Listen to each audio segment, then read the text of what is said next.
carriers can shape themselves into or businesses can shape themselves into some kind of telco provider and then buy services from the NBN and effectively undermine this wholesale-only model. So they're now flopping around with an idea to go back to a very proposition. Had they thought this through, 4 years ago, there'd probably be $50 billion less of taxpayer money going into this venture. But the problem the government had when it started on this ambition was all they had was a sound bite and no sound public policy framework. And we flip and flop around each time this legislative process comes back to the parliament as they try and fix and manoeuvre and mend and remedy and renovate little bits and pieces as it evolves throughout the process.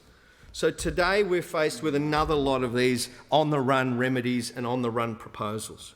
I touched on this so-called wholesale-only model of the NBN and make it clear to the Australian public and to this parliament there was an investor prepared to roll out an enhanced high-speed broadband infrastructure without any public money had this opportunity that's now being afforded to NBN Co been more generally available when the government was looking for a way to implement its soundbites.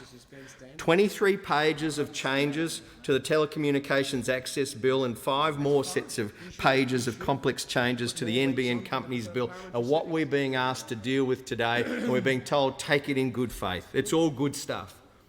Well, the telecommunications industry aren't convinced of that. The opposition is always looking for some continuity and clarity from the government as it fumbles its way through. But for the consumers out there, you wonder where they're going to be left after this latest lot of on-the-run changes the government's trying to force through this parliament. Do you know, if you or I were a telecommunications provider and we wanted to change our fees to sell to another participant in the industry, we'd have to advertise that. We'd have to go out under the competition laws of this country and say, here's what we're planning to do. And then anybody who's affected by it gets the opportunity to have a go at what our intentions are. And then the regulator, the ACCC, would adjudicate and say, you know, that's reasonable, or hang on, one of these other stakeholders has a point, you should make some changes here. That relates today to even a proposal to vary a cost of a fairly modest proportion. And that's seen as a safeguard. But under this bill, the ACCC is not even entitled to get anywhere near some fundamental issues relating to how NBN is going to operate. They're not enabling an intervention on interconnect points. And we remember where this came from. The original proposal from NBN Co was to have 14 only 14 points of interconnect. So if retailers wanted to plug in their own distribution network for that last mile, or more broadly invest in their own infrastructure to complement or to work with what's available, they only had 14 points on this vast continent on where to connect. Now the ACCC, to its credit, actually said there should be at least 121 points of interconnect, so that there is some scope for other parties to get involved in further investment nearer to the consumer, nearer to the retail end of this industry. Well, the ACCC, as useful as that contribution was then, now won't have that opportunity to make that contribution under these amendments. There's also an issue about the ACCC's role in bundling services, and we've seen time and time again in the telecommunications industry how bundled services in some appropriate and some inappropriate ways have actually had an enormous impact in the competitive structure of telecommunications in this country. And even the way in which cross-subsidisation works and the way in which the ACCC can look at that as some manipulation of the market, the ACCC's power will be hugely curtailed in that space as well. These are just some of the changes that are being asked of this parliament today to rush through, and this is why we need a proper opportunity to examine them. Had we started this journey where the bill now proposes we go, this could have been done without a dime of taxpayers' money. It could have been done without a dime of taxpayers' money. There are international models operating today with Canadian-based consortiums willing to invest in Australia when this journey started some years ago, who all they were looking for was some certainty that they'd get government telecommunications business and the potential for other certainty in the terms of the revenue that they could rely upon, and they were prepared to make that investment with many, many interconnect points across this vast continent. Instead, we're here, $50 billion of taxpayer exposure on the table to now change the model to be the very model that was said not to be suitable some years ago. Well, now it's okay today. And this is what happens when you don't have a sound public policy framework. I say to those Australians in outer metropolitan, rural and regional areas, it didn't have to be like this. The former government put $960 million of funding on the table. Through the OPEL plan, those areas where there was underinvestment and where it was uneconomic for the private sector to invest, and where as a result there was a lag in the availability of broadband and the performance of that service, there was a remedy available, a remedy that could have delivered benefits. Instead, there'll be a child that was born back then that could have had their whole education supported by improved broadband, facilitated by the Coalition's Opal investment. Every year they could have benefited that right throughout their education. Now, under this shambolic process the government's overseen, that child will miss that benefit and go on to do other things with their lives as adults, still wondering whether there will ever be a coherent public policy framework to this enormous expenditure of community resources that will substitute for the soundbite and reactiveness that we see with these kinds of amendments dropped on the Parliament at the last minute. Member's time has expired. The question is that the amendments be considered immediately. I call the member for Greenway. Well, Madam Deputy Speaker, what a farce. What a farce that those opposite come into this place, and say, oh, there's so many amendments, we don't understand what they mean. Well, it's never stopped them before. It's never stopped them before from having an opinion on something they know nothing about. It's never stopped them before. Never stopped them before, Madam Deputy Speaker. Never stopped them before, and so they should indeed keep bringing out that B team, and let us know all they want to tell us about broadband, Madam Deputy Speaker. And I was very interested. I was listening to a couple of the speeches we had earlier. So much interesting. I don't know where to start. But let's start with the member for Rankin. The member for Rankin, the chairman of Campbell Newman's fan club, comes in here and talks about what a difference he's going to make to the people of Queensland. What a difference he's going to make to the people of Queensland and improving broadband in Brisbane. Well, let's just remember, Madam Deputy Speaker, this was the same person who dropped his little plan for putting broadband through the sewers of Brisbane on the basis that it wasn't economical enough to do it. And yet we had the member for Rankin coming in here for months saying what a wonderful alternative this is, and still today she's talking about what a wonderful alternative Campbell Newman will have. Well, so much for that, Madam Deputy Speaker. And we just had the Speaker earlier talk about consortiums, getting different consortia together to do this. Just like Campbell Newman's little consortium, that all of a sudden was decided there was no value for money in it at all. The other interesting thing, Madam Deputy Speaker, is we have those opposite come in here and repeatedly talk about OPEL. You know, my eyes were welling up when I heard the member earlier talk about how children who were born 10 years ago could have had broadband here today. You know, I was so moved. But then I reminded myself about how they didn't even bother. To have a cost-benefit analysis on OPEL. They come in here and hold up OPEL, and they didn't even bother to have a cost-benefit analysis on it. But yet somehow this would have been the best form to take. The other thing I find repeatedly amusing about the member for Ryan and also those opposite is they come in here talking about their plan that they've got for broadband. So not only will it add to the 20 or so failed plans that failed to bring any substantive benefit to anyone in Australia regarding broadband access over the time they were in government, but their plan, if you go on the Liberal Party website today, their plan remains the plan they took to the last election, and that has got one objective, to destroy the NBN. And we know that was the remit given to the member for Wentworth by the Leader of the Opposition. We know that was the remit given to those opposite, not to be constructive, not to support the NBN, but rather to ensure that they were simply upholding a failed plan that they took to the last election, which was universally lampooned by both the industry and the public alike. I also find it very interesting that those opposite come in here and talk about the ACCC and the points of interconnect ruling that the ACCC put out. Well, isn't it interesting that as much as they bag the ACCC, it was indeed the ACCC that made a decision last year on the points of interconnect issue. It was indeed the ACCC it is indeed the ACCC which will continue to have substantive oversight of NBN Co's activities under this legislation.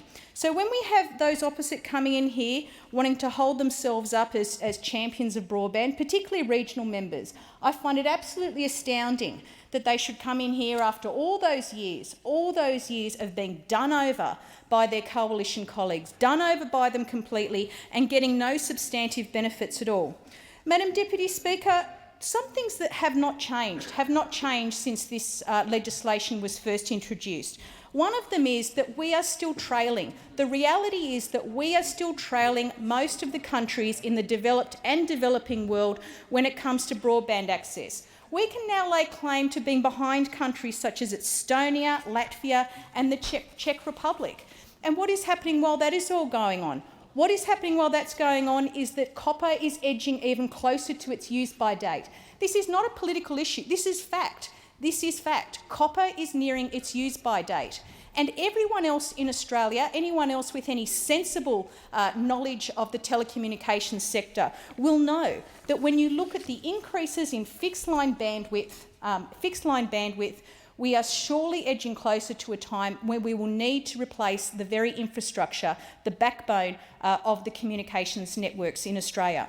So, Madam Deputy Speaker, as has been said in this place by myself and others, the reason why we are pursuing the path of the NBN is not some flight of fancy that hasn't been thought about in terms of what is actually needed for Australia. It has been thought about in terms of it being needed to be regulated like a utility, of it being needed to be regulated in the public interest. And why are we needing to make this public investment? I go back to this yet again. We are in the position we are in because of the failure of facilities-based competition. I find it most amusing that the member for Wentworth will come in here and talk about all these other countries which have facilities-based competition and encourage it. Yes, that is what we were doing in this country some decades ago. We wanted facilities-based competition. One of the key planks of telco regulatory economics is that you encourage facilities-based competition, and where that is not successful, you encourage services-based competition. And where you do not get substantive results from either of those, you need to have government intervention. Now, those opposites say they believe in the market. Sometimes they don't believe in the market when it comes to things like action in climate change. Sometimes they don't believe in them. And on this occasion, Madam Deputy Speaker, the reason why government intervention is so essential is because the market has failed. Facilities-based competition in Australia when it comes to broadband access has failed. And you don't need to take it from me. All you need to do is look at the rankings by electorate for the amount of broadband access in people's homes. And you will see that there are unbelievable disparities between such affluent areas, such as the member for Wentworth, and other areas, such as substantive parts of the member for Chifley's electorate, where if you would lay out by colour those areas, and I've seen this done, where whole areas of the member for Chifley's electorate are white, meaning that there is virtually no broadband access for those communities at all. In my own electorate of Greenway, you go to the northern part where we have these new housing estates and they have not had the investment that is required in terms of advanced communication services. These are people who respond to me and who contact me unprovoked on a regular basis, on an absolutely regular basis, Madam Deputy Speaker, saying that they cannot understand why in this day and age they should be living in a suburb of Sydney where they cannot get broadband access. And those opposite will say to me, why do we need such a big investment? The NBN is the investment in these suburbs. It is the investment. This is why when I hold street corner meetings in suburbs such as Kellyville Ridge, and I held one only a few weeks ago, it was a very hot afternoon on a Friday afternoon, I had people queuing up queuing up to tell me asking why they couldn't get broadband access, asking when the end was coming, asking when the NBN was coming, asking such things as this. Order. This is an example of some of the representations I've received from residents in this area. I was interested to receive your letter regarding limited broadband access in Kellyville Ridge, and I couldn't agree more. I fully support any progress you can make to improve service. My wife and I can only use wireless broadband and our mobiles from the front of our house on the balcony. I have no choice of service provider. And he goes on to say, in terms of the service providers they use for wireless broadband, none of these work with any level of efficiency. And this quote is very telling, Madam Deputy Speaker.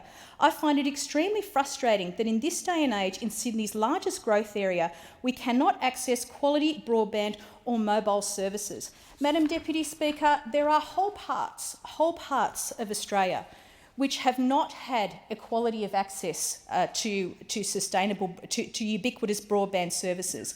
There are whole parts of Australia which have been crying out for the transformational change that we know the NBN can bring. And you don't need to take these from me. You need only go to some of the public documents on the DBCDE's website to see that the estimated benefits in terms of health, in terms of teleworking, for example, are in the order of up to $2 billion per year. That is per year. So once it is built, you can see how the benefits of the NBN end up ensuring that the NBN pays for itself in the long run. Madam Deputy Speaker, those opposite have come in here and opposed this bill on the basis that they believe that they've got a better plan, that they believe that the option that is being pursued here is not the only option that can be pursued. Well, yet again I say, Madam Deputy Speaker, when you have 11 years to get it right, when you have 11 years, the convergence debate came and went, and we saw not even an ICT policy from those opposite. Not even an ICT policy from those opposite. How many times did we have Australia going to the World Summit on the Information Society, sitting down there and listening to every other country and how they were developing strategic broadband initiatives for their own country? Again, it is very interesting that the member for Wentworth comes in here and 1 minute he's bagging Korea, next minute he's going over there and he thinks it's fantastic. So good on him.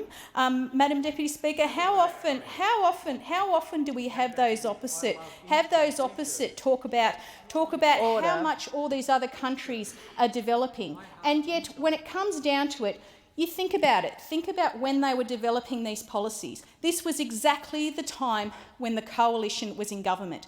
That is the time when they should have been sitting down and planning a strategic response to what was obviously emerging as the highest productivity driver the world has ever seen, the highest productivity driver. Increases in productivity through ICT, as has been proved time and time again, are the highest form of productivity increases that anyone will ever see. It is why we have seen Korea develop the way it has. It is why Singapore continues to be a powerhouse in Southeast Asia and truly is a regional communications hub. Very early on, as early as I seem to recall around 2000, when Singtel was starting to be opened up to competition, when the IDA was being established and when the Telecommunications Code of Practice came in Singapore. Singapore very clearly said to itself, we have a goal. We have a goal to be the IT centre, the ICT centre of excellence in our part of the world.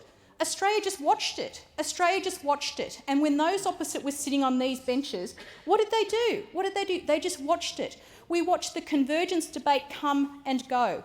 We saw all these advances in all the strategies that other countries were pursuing that have now overtaken us. The Gulf states have overtaken us in terms of their rollout. We continue to fall behind the rest of the developed and the developing world when it comes to per capita access to broadband.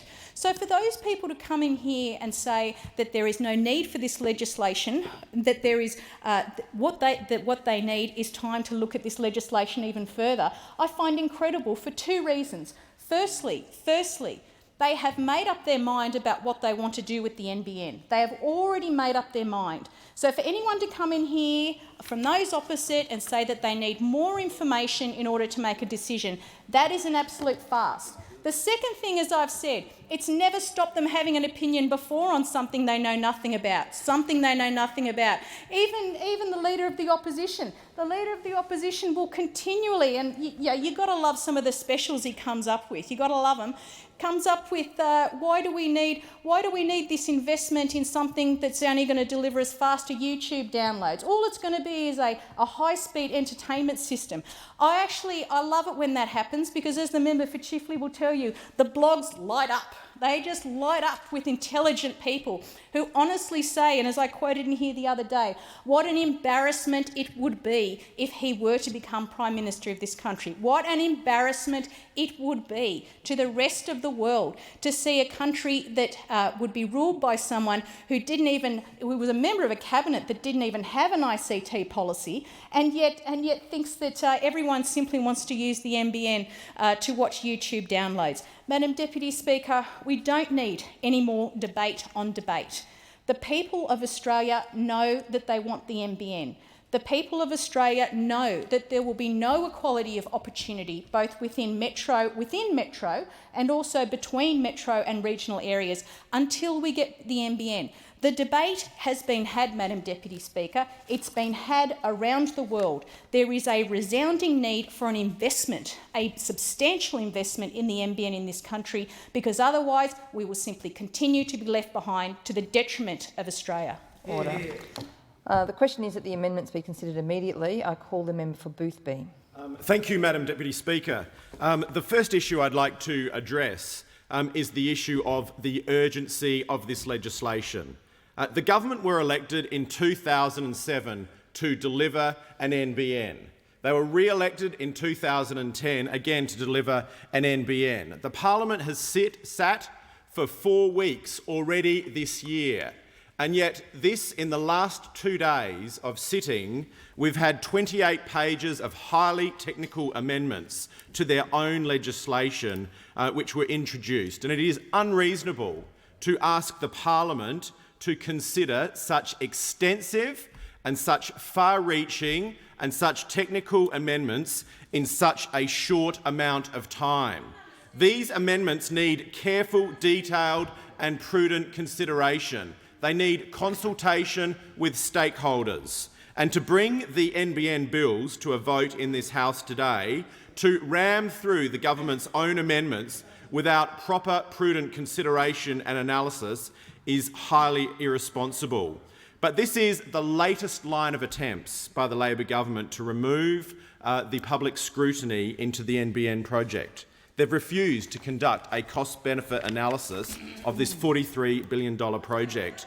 They've refused to refer the NBN to Infrastructure Australia to assess its economic impact.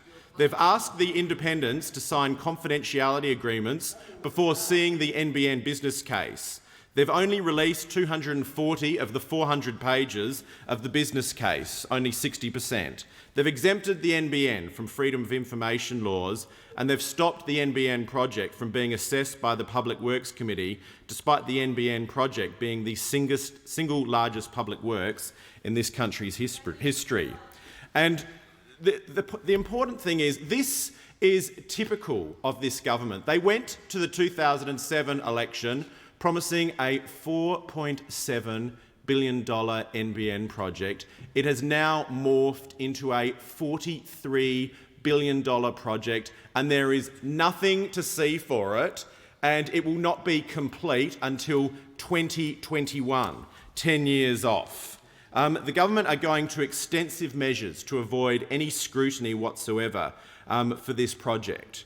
And now, having dealt with this, I also want to address the issue of what broadband means for an electorate like mine. We heard the previous speaker talk about the lack of broadband in her seat.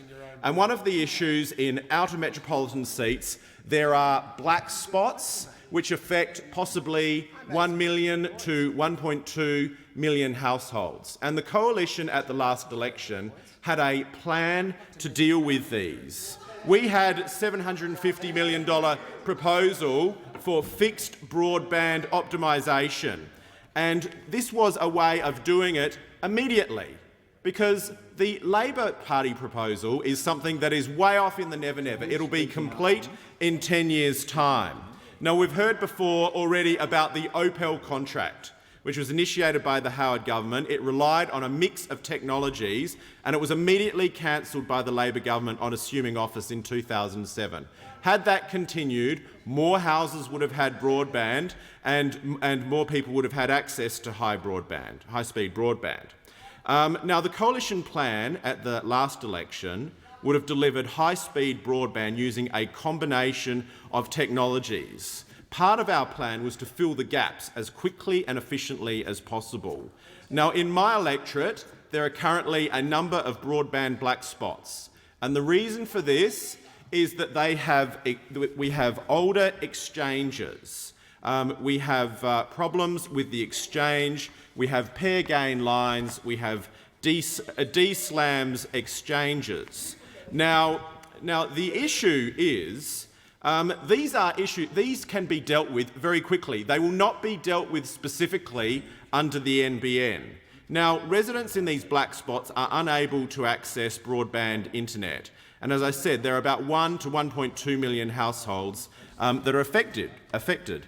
And what we planned to do was to install D-slams in the exchanges which do not have them, to upgrade exchanges to ADSL 2+, if they have earlier generation D-slams, to remediate the pair gain lines, and to redesign the networks to permit delivery of broadband services in areas that are currently served by RIMs, and to provide broadband services to premises that cannot receive DSL today. Now, this was a way of actually practical action dealing with this issue immediately, and actually dealing with the issues which affect outer suburban, outer metropolitan areas which have older exchanges and where the topography means that it will be very expensive to lay cable to those areas that are a long way from the exchange. So the coalition has a proposal, and it is a proposal which would have seen immediate action, not waiting 10 years to see a result. I mean, the government have now been in for 3.5 years, almost 3.5 years, and there is nothing to show for it. And what we know is that there will be this is a project which will cost $43 billion and will not be complete until 2021, another 10 years away. The coalition plan would have delivered high-speed broadband to black spots in electorates like mine, and this would have occurred substantially quicker than under the current government's NBN plan. Order. The question is that the amendments be considered immediately. I call the member for Chifley. This is an extraordinary action by an opposition that will do and say whatever it takes to try and stop something that overwhelmingly is wanted by the Australian public. It's wanted by consumers, it's wanted by the regions, industry supports it, and the only ones that don't support it are those opposite.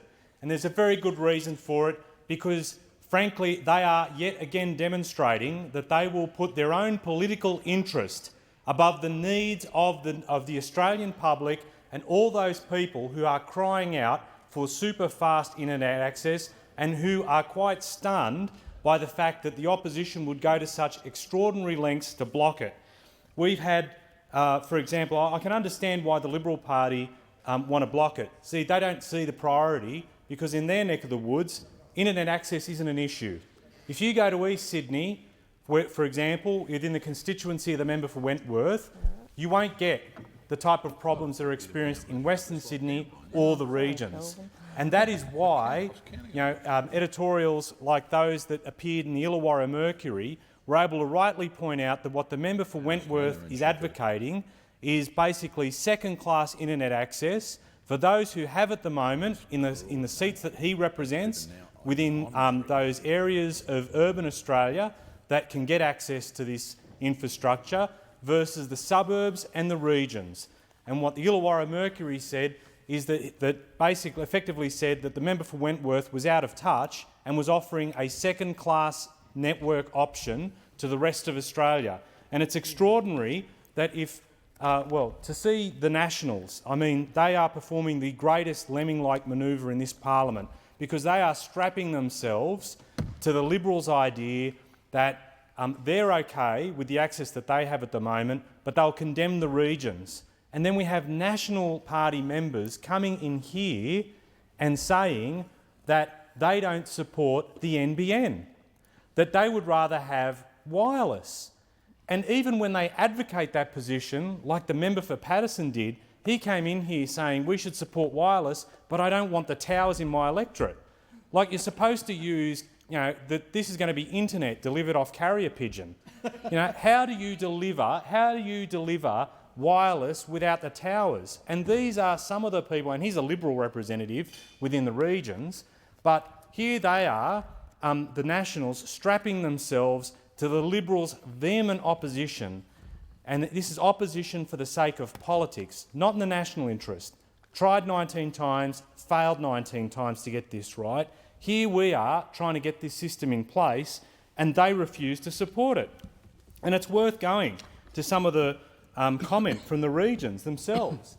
And I just wanted to take the House to some of the benefits that are recognised within the region. This is the chairperson, Dr Jenny May, of the National Rural Health Alliance. She was presenting to a committee that I'm a proud member of, the House of Reps Standing Committee on Infrastructure and Communications. We're looking at the benefits that come from the NBN network being rolled out in Australia. She says, I quote, "Introduction of universal high-speed broadband will make available everywhere a range of health services that are currently technically feasible, but only available now where there is a point-to-point fibre.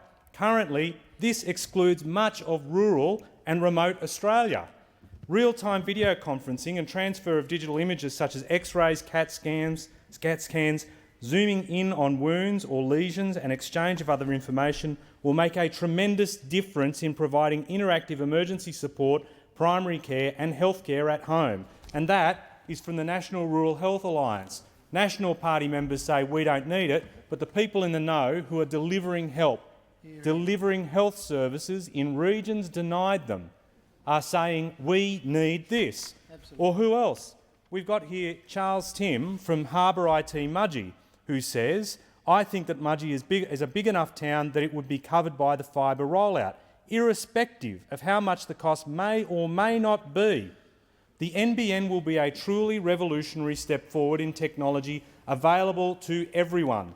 And finally, and this is quoted back in March this year, he says, "Most people in Mudgee can't get decent broadband coverage at the moment, around 20 gig. But once you get, I'll rephrase that. Most people in Mudgee can get decent broadband coverage at the moment, around 20 gig, but once you get out of town, it starts to drop."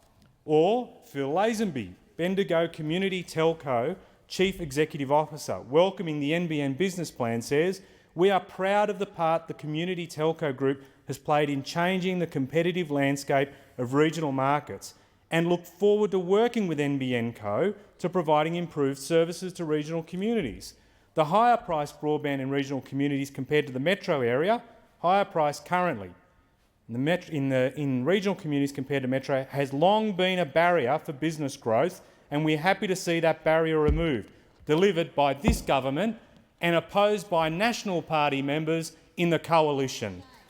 Absolutely, it's a shame, as the member for Greenway rightly points out. Tim Williams, the author of Connecting Communities, says, "In the UK, rural areas stopped losing people and are now attracting the successful back, with high-speed broadband a key force in the comeback." So they're seeing this in the UK, where the regions don't lose now their best and brightest, kept in the regions, decentralisation spurred by the provision of adequate, high-quality, world-class infrastructure. We support it, the National Party oppose it. Why? Because they are politically lockstep with a Liberal Party that already enjoys those benefits, but National Party members who are supposed to represent the interests of their own constituencies in this place have failed, neglected and damned those communities because they remain committed to the Liberal Party plan, which is to deny people access to this infrastructure and to make them second-class citizens, as has been identified by media outlets in the regions.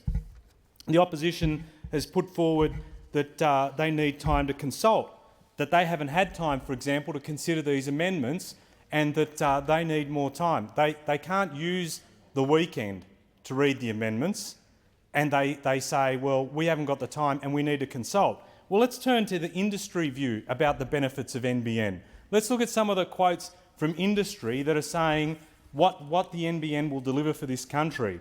Now, I've mentioned obviously the regional groups that see the benefit, but here we have Alan Noble, the Google engineering head from Google, saying, "We absolutely endorse the government's plans for NBN. It's the right move."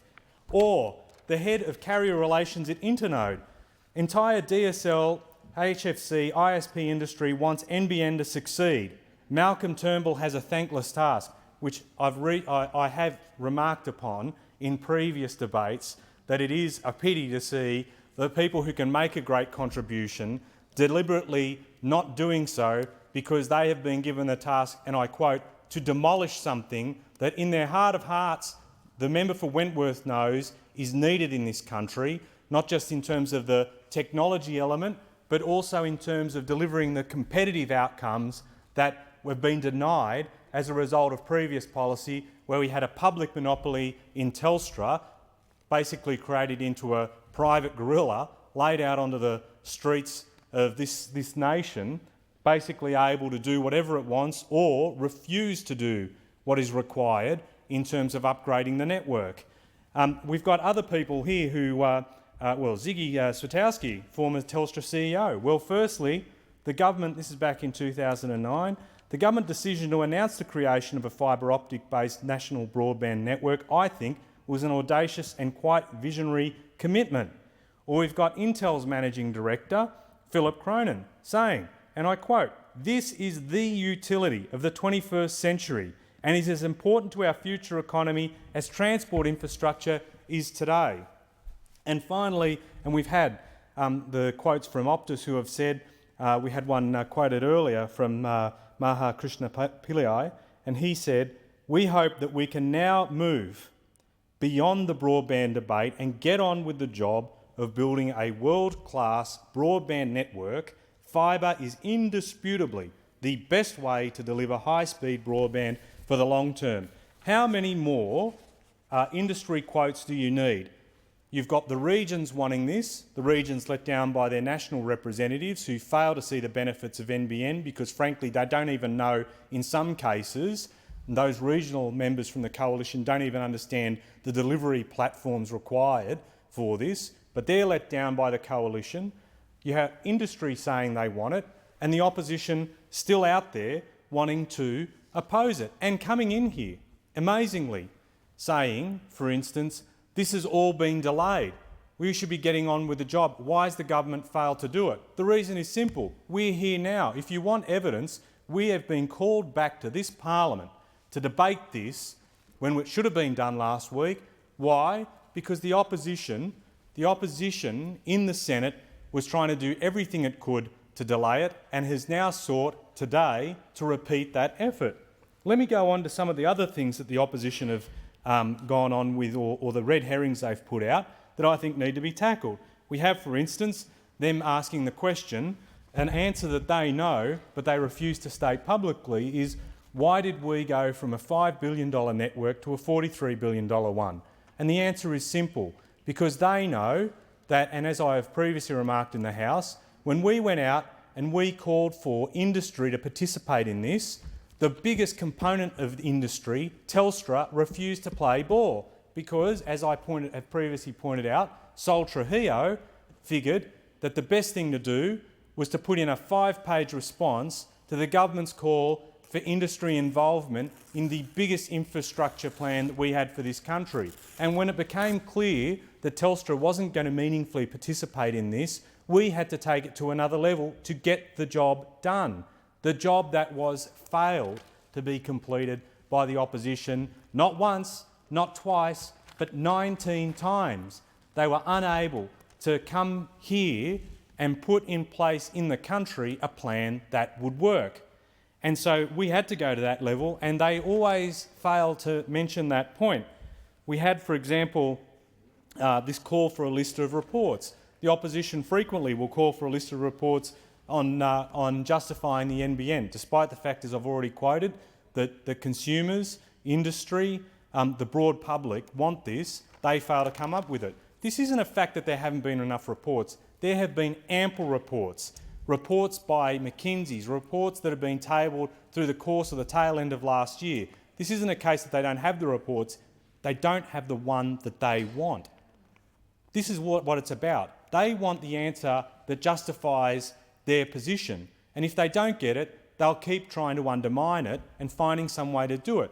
And frankly, they undermine their own arguments and the broader public's view of those arguments, the credibility of their arguments, because frankly people know and they realise with this opposition they oppose for the sake of opposing. They don't weigh up merit and they don't weigh up all the points. They are just going to oppose and block this no matter what. The other comments, for example, I noted the defence of Campbell Newman, the outsourced leader of the coalition in Queensland. It's apparent that at the federal level, when they can't get policy, the opposition outsources that to One Nation or any other fringe group that might have some harebrained idea that might stand as policy. But now, when they don't have the people within to be able to do it, they outsource their leadership. I'll actually be interested to see if the Queensland condition comes to Canberra for the coalition, and whether or not they'll be able to outsource. I wonder who they'd be able to get to outsource their leadership. This is leadership by mobile telephone and SMS. You know, they'll be sitting in question time getting SMS. Campbell Newman says the ball stops, the buck stops with me. He'll be sitting outside the parliament directing the way that the coalition or the LNP in Queensland should operate. But I noted that one of my colleagues said that was trying to defend Campbell Newman, saying, well, he didn't actually support this model of NBN. Yeah, you're right. What he wanted to do was push fibre through sewerage networks. And how is that plan going, by the way? Because I actually... it doesn't seem to be going many places, but again, this is what constitutes policy on their side. It's not legitimate policy. It is not considered policy. This is politics. This is about blocking what is good for Australians because their political interest is about trying to create a division between the independents who recognise the benefit of this policy because their own constituents tell them that. People I've quoted today have indicated that. This is simply about them trying to drive a wedge, regardless of what is required in the national interest, to waste our time here today, to try and ignore the overwhelming majority of Australians who want this, all because it serves their interests and not the nation's interests. Order. The question is that the amendments be considered immediately. I call the member for line. Thank you, Mr Deputy Speaker, and I welcome the opportunity to talk on what is the most important policy areas that this parliament will deal with over the next 3 years, and I suspect in all our times in this parliament. I start with a quote, and this is it. I look forward to working with the Minister and members on communications. It is reprehensible that I visited a Year 9 school student from Camden Haven High School during the election campaign, living in a relatively urbanised location, who was still on dial-up, technology that is 15 years off the pace, or the farmer 5 minutes from the centre of Taree, who not only had to dial up, but had to dial up over 50 times to download just 4 pages due to dropouts. I acknowledge that there are options to upgrade, but they are currently offered at a cost that is out of the range of an area whose income levels are so low. This is as much an issue of financial disadvantage as it is of technology disadvantage. This disadvantage combination is lethal in locking out large groups within the community from services that people in metropolitan areas simply take for granted. Indeed, as I reflect on the importance of lifting education standards within our region, and I reflect on the importance of our region starting to engage more heavily than ever before with the rest of Australia and the world, this is the single most important project the government can deliver to allow us to assist ourselves. Mr Deputy Speaker, that was in 2008, my first speech to this parliament, and it was made in the context of NBN not even being a concept that was invented. The term at the time was ICT, Information Communication Technology. The point, however, is exactly the same. And despite, including on the weekend, many changed circumstances in politics at a state level, many changed circumstances in this parliament, a tight parliament where every vote now matters, so there's lots of people now listening to what the crossbenchers do or think, my position has not changed.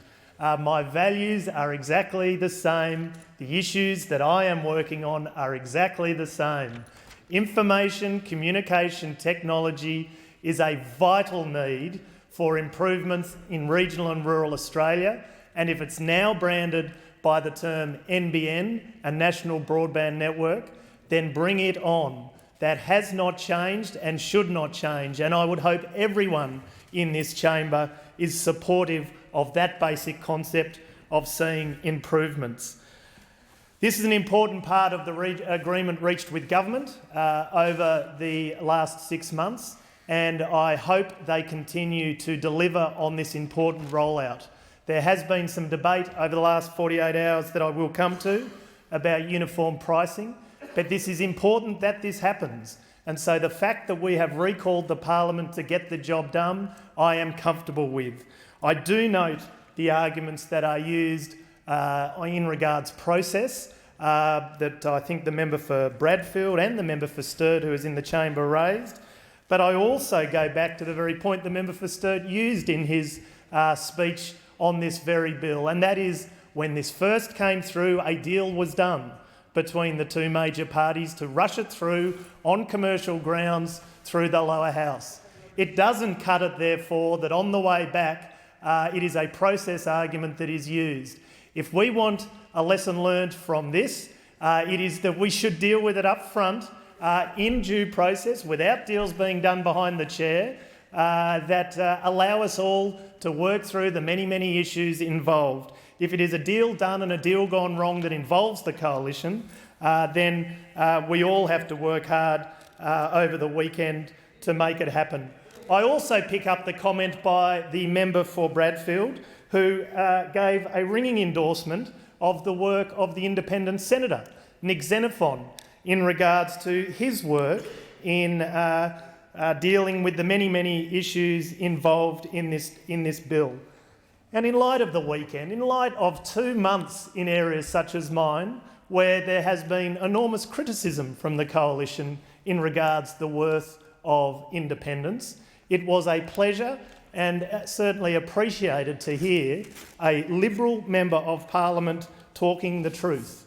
Every member of Parliament, regardless of their political persuasion, can and should play a role in this chamber.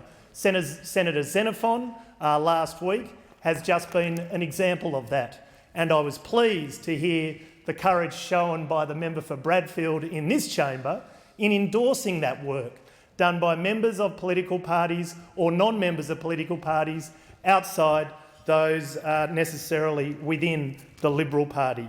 We all need to look after each other in promoting the role that members of Parliament play. And yes, while politics has got its place to win the ballot box, I would hope we don't go down the path in this country of dragging the profession down. And we are at a point in time, I think, where that is a great danger, where the division wins out over any particular outcomes that are in the national interest. So thank you to the member for Bradfield for endorsing the role that all members of Parliament, in this case the Senator Nick Xenophon, can play. Also in this debate, I do want to acknowledge the contribution of the member for Cowper, who till now has been absolutely critical of everything to do with the national broadband network.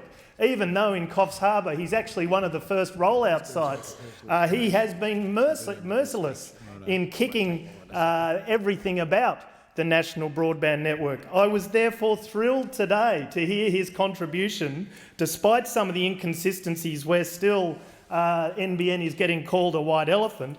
I was thrilled to see his focus in on some of the policy detail in around uniform pricing and equity of pricing, and now even going to the point of putting forward an amendment to try and lock in equity of pricing as a key principle for regional and rural Australia.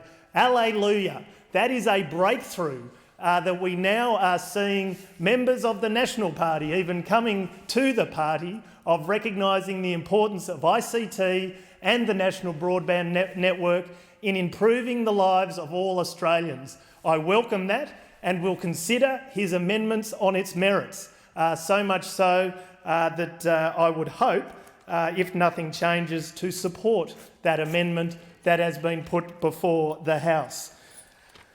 Now, going into some of the many amendments over the last 2 days of the Senate on the Thursday and the Friday, and again to endorse the work of Senator Xenophon. They are important changes that have been put in.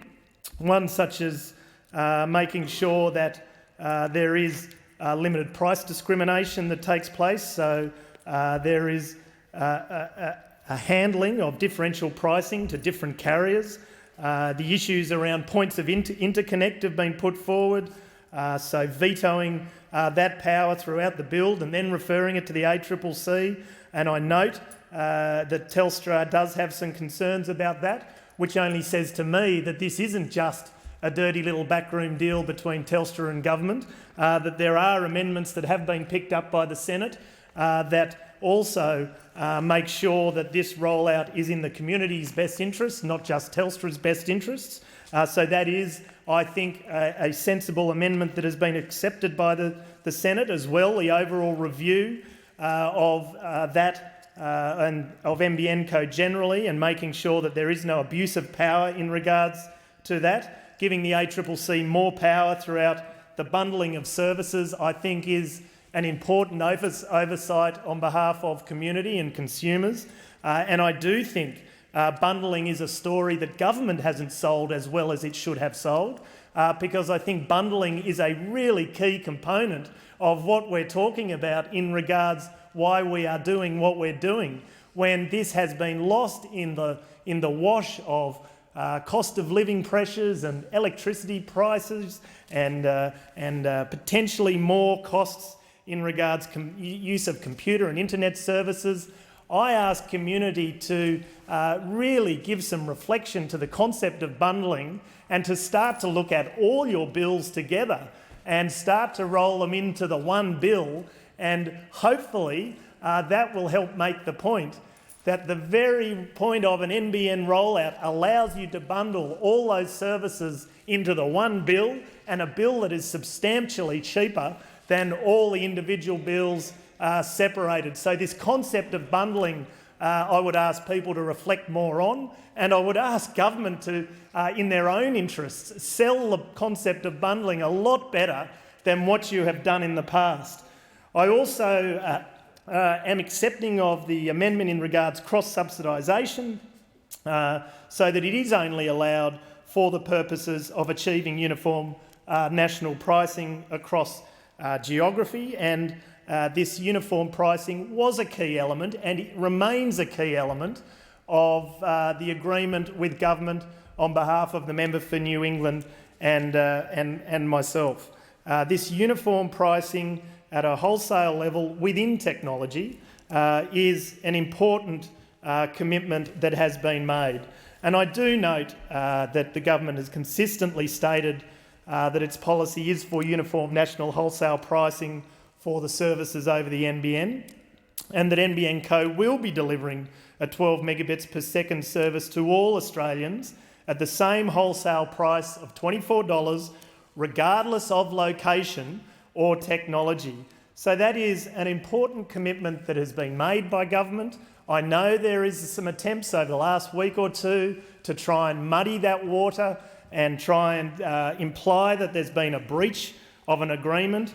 But that, on all the evidence I have, on all the communication I have with government, that agreement sticks.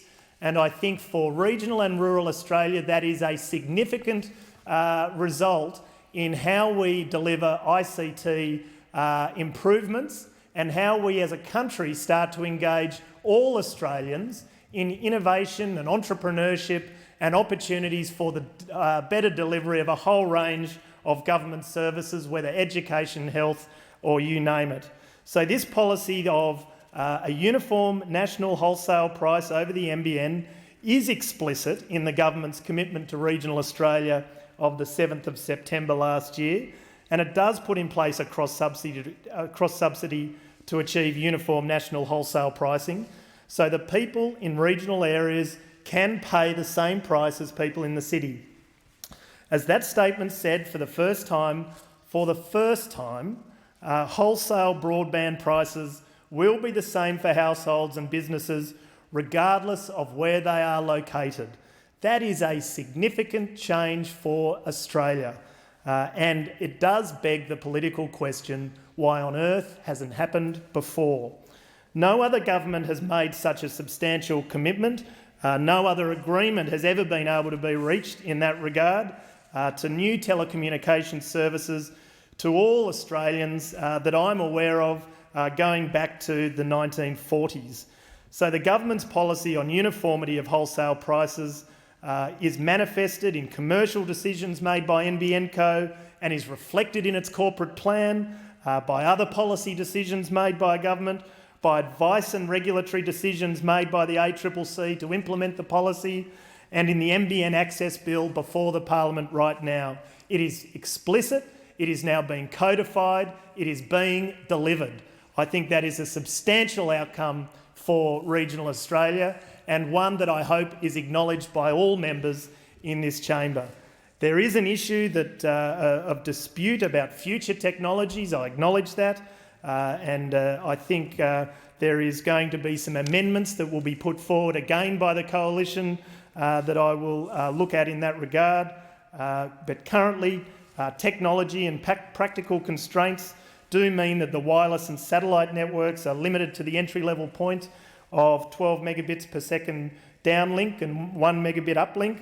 The next generation wireless and satellite technologies used to deliver these services to the last 7% of Australians represents a step change in broadband technology over what is presently available in regional and rural Australia, and are at the threshold of what is operationally feasible for NBN Co to deploy.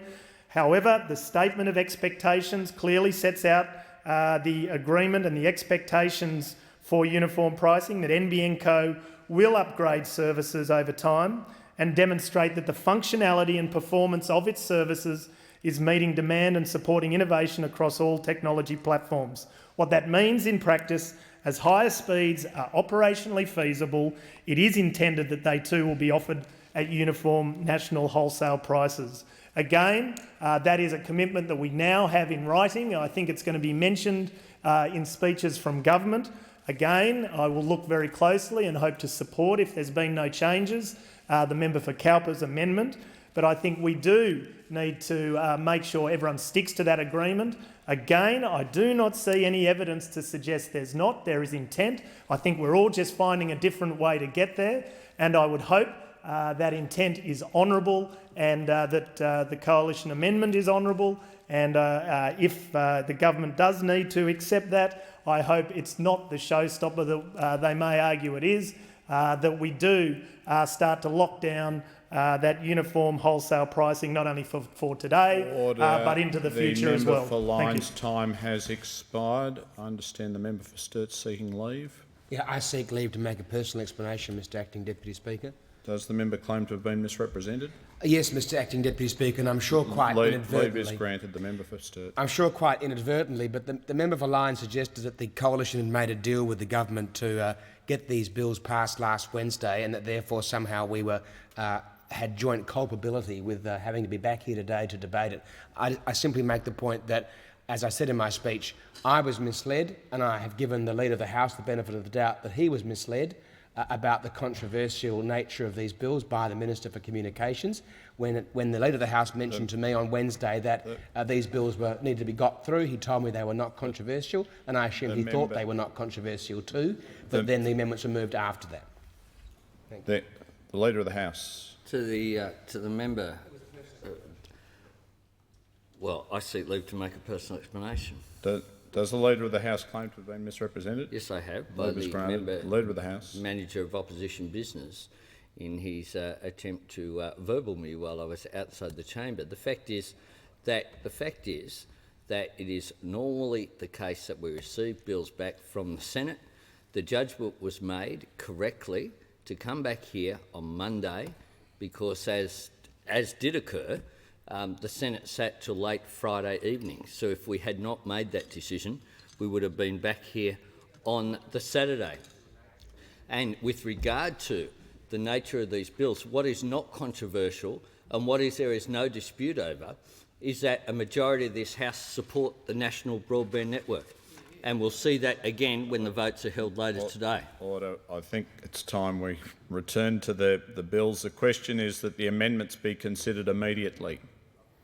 I call the member for Eden Monaro. Thank you, Mr Deputy Speaker. And it is a great pleasure to speak in behalf of this legislation and to follow the member for Lyne.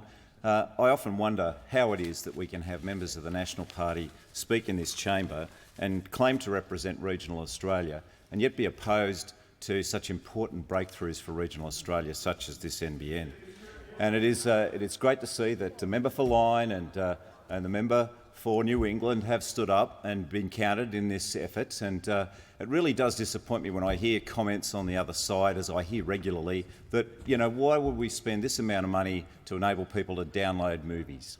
And I hear it time and time again. I hear it from Senator Barnaby Joyce. I've heard it from the member for Dawson. You hear it, of course, also from the Leader of the Opposition. And this is the man who's come forward and presented new policy which was meant to clean up the 18 failed attempts we saw from the Coalition during that 12 lost years of the Howard government, the Rip Van Winkle years of burying their heads in the sand on technology. And he's asked the question on 7:30 report, well, can you explain this policy of yours as the Leader of the Opposition? And he says, well, Kerry, I'm not a tech head. I'm not a tech head. Well, what kind of a comment is that from a Leader of the Opposition who's attempting to present a credible policy on communications to this country? That is just completely unacceptable, and it proves how little he understood the importance of this legislation and this plan. I've heard him say that, well, he's seen people on the Manly Ferry using laptops and mobile phones, so that must be all right. It must be okay. Yeah, if you can send emails, if you can ring up on the Manly Ferry, everything must be okay in the world. Well, Mr Deputy Speaker, I'd love Mr Abbott, the Leader of the Opposition, to come and visit some of my regional areas and tell them that everything's okay and that wireless would have solved their problems and met their needs. If you look back, Mr Deputy Speaker, at the proposal the Coalition put forward in relation to the famous Opel plan, it was highly amusing to see when they put forward their maps for the region of Eden Monaro that they had to withdraw those maps within 2 days because they didn't take into account things like mountains and vegetation. And funnily enough, the projections they made for the coverage of their wireless network in Opel was completely fallacious and was why they had to pull those maps in. They wouldn't have served our region. They wouldn't have done us the slightest bit of good, notwithstanding, of course, also the other technological flaws, such as the fact that they would have been interfered with garage door openers and child minding devices, etc. A totally failed policy initiative, and we've seen that failure continue as a tradition in the Coalition, letting this country down. And there's no question that it lets regional Australia down. I know in my own region that our farmers are keen to see a reliable national broadband network because it will assist them in online sales and futures trading. A lot of them were already in the process of trying to work this through with Telstra before the Coalition came up with their failed Opel plan.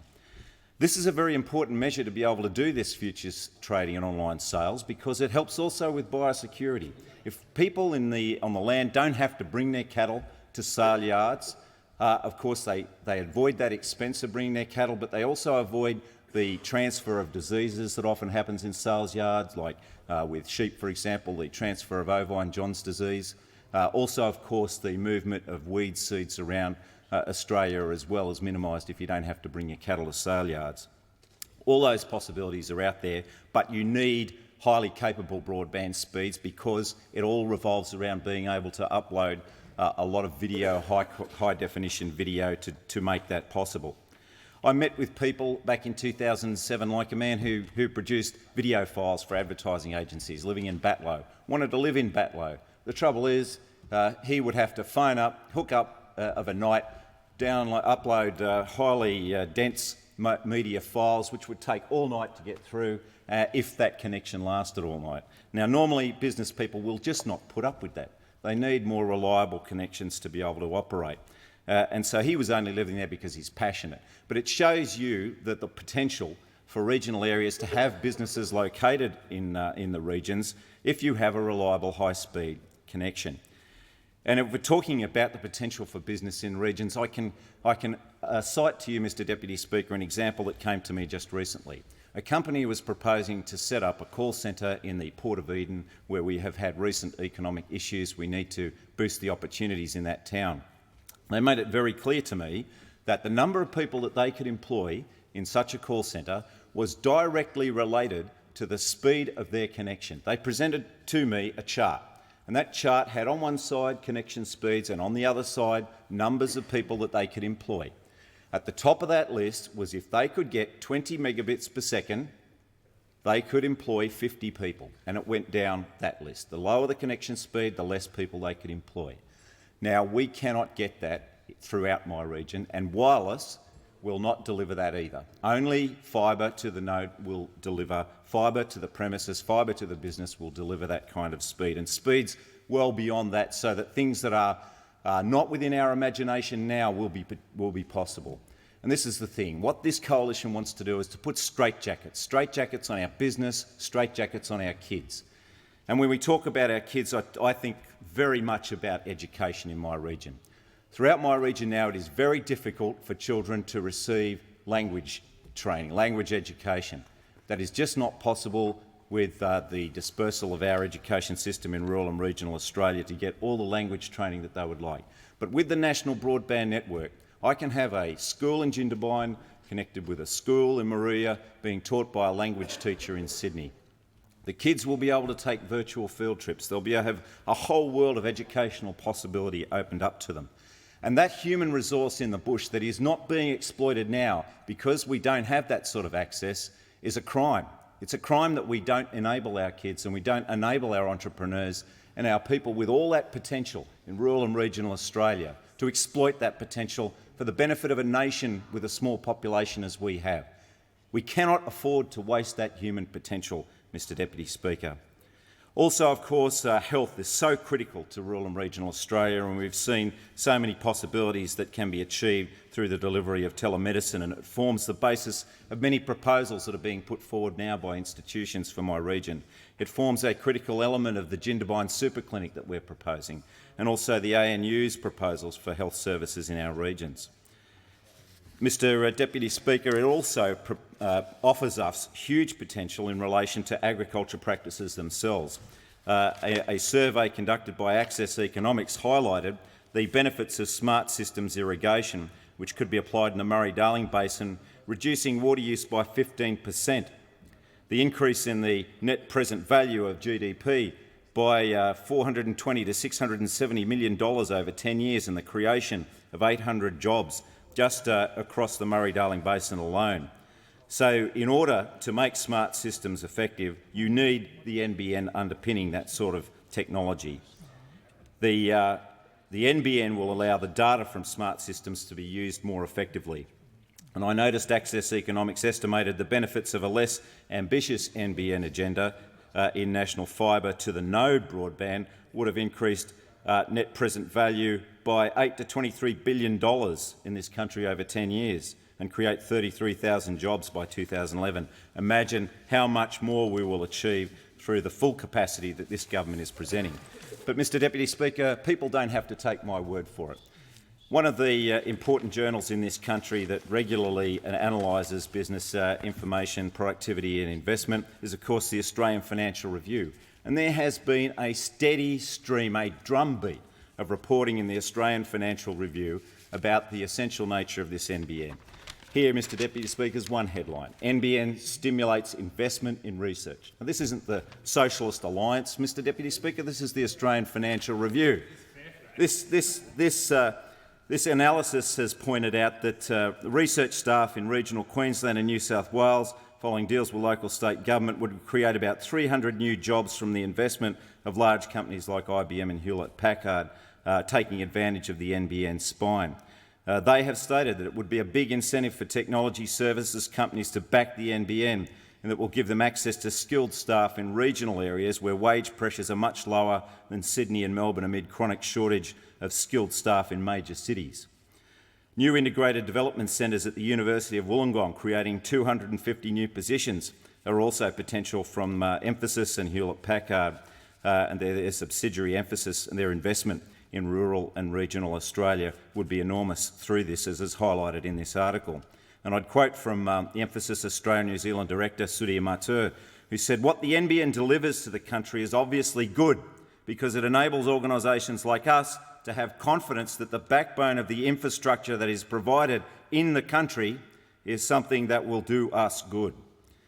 IBM's expansion will lead to the creation of about 34 new jobs at the Gold Coast Research Labs in Queensland, etc. It goes on, Mr Deputy Speaker. The benefits for research and development, for investment in this country, are obvious. But then, of course, the AFR followed up with another headline: why business needs the NBN. And, Mr Deputy Speaker, it talked in this article of the 29th of November last year about the use that business is now making of e-learning. This is an incredibly important productivity tool.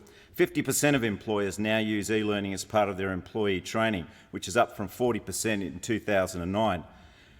There is more evidence that this is huge benefit to the bottom line of companies. On a vocational education and training front, its introduction is expected to deliver social and economic benefits and drive Australia's productivity competitiveness on a global scale. And for Australian business, it represents an unprecedented opportunity for innovation, radical changes to the way learning and training are conducted. That's Raymond Garran in the Australian Financial Review, Mr Deputy Speaker. Another headline in the Australian Financial Review: NBN's health benefits are clear. And there's absolutely no question about that, Mr Deputy Speaker. And if we look at the situation of my own region, the distances that people have to travel to obtain analysis, advice, support from specialists, diagnosis, all of this will be reduced if the NBN can be rolled out and plugged in to our health facilities right around the region. And in this article by Paul Smith, they talk to David Ryan, who's the Chief Information Officer with Grampians Rural Health Alliance, someone who should know something about this subject, unlike most members of the coalition. And he just wants the arguing to stop and for the network to be built, and built fast, is what he said, Mr Deputy Speaker. He says his region has already benefited from a $20 million federal government investment in technology and has been an early adopter of the kind of widespread video conferencing touted as a major advancement in healthcare in post-NBN world. It has established a video conferencing network linking clinicians and resources and more than 40 health facilities in Western Victoria. Ryan says the NBN will underpin much wider adoption of improved communication across the healthcare sector and needs to be introduced so that inequality in available healthcare can be averted. It's so frustrating to hear the arguments about business returns on the NBN investment, Ryan says. The use case is there in health alone. Mr Deputy Speaker, Ryan also said that wireless caps out. Every technology other than fibre currently has a limit, whereas fibre is the speed of light, he says. GRHA has worked with unified communications vendor iVision on its video conferencing plans and says many of the questions being raised by those doubting the uptake of remote diagnosis have been answered in its operations.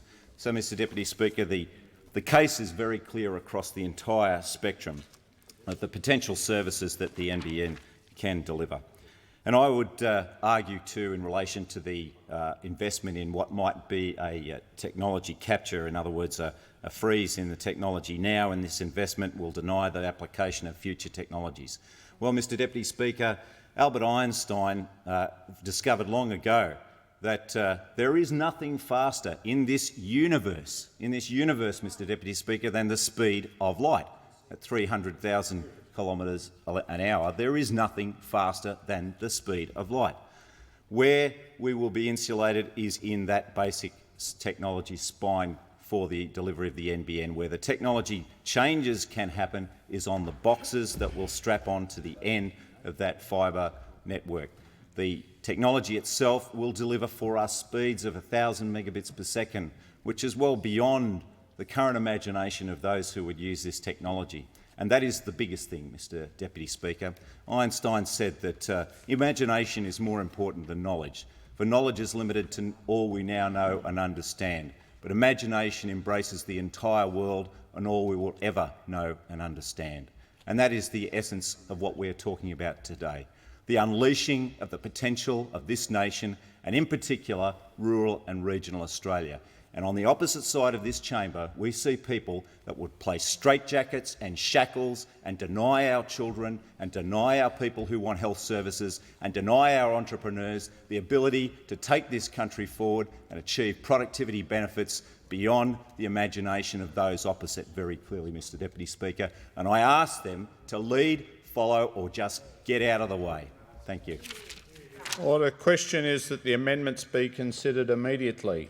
I call the Leader of the House. Thanks, Mr Deputy Speaker. I rise to close this debate on whether we can have a debate or not.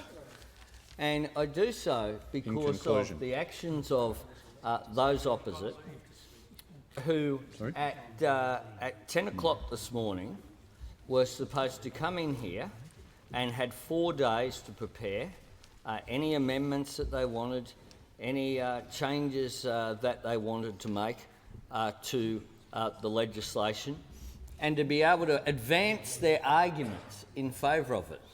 Normally what happens with legislation is that legislation returns from the Senate and is dealt with immediately. This is in fact a very long period of time for amendments to be able to be considered by the opposition. And yet, in spite of that, not only did they not have their amendments ready here this morning, they filibustered and had a debate over whether indeed we would even consider the legislation and the amendments from the Senate, which is what is before the House today. Now, we believe that this resolution should be carried and that the legislation should be considered. We believe that 12 years of delay, prevarication, contradictory plans, which the coalition had in government, is delay enough when it comes to dealing with high-speed broadband for Australia. And indeed, the Competitive Carriers Coalition has put out a release today calling on the House of Representatives to support the NBN bill.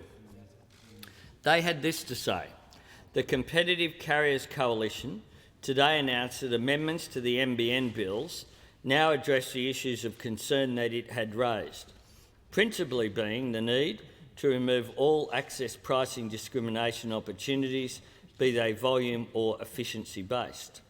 According to a CCC spokesperson, we are comfortable with the tightening of the cherry-picking prohibitions and understand that these are needed to support the NBN business case and the notion of regulated monopoly. In balancing on the one hand the benefits to the competitive sector of moving the reform and NBN processes forward versus the risks of delay and a fundamental derailing of reform, it is our view that the bill ought to be supported. Now, the fact is that those opposite have attempted every strategy there is to stop nation-building infrastructure that the NBN represents going forward in an extraordinary fashion. And what they're trying to do here today as well is to have some amendments carried so that then you will have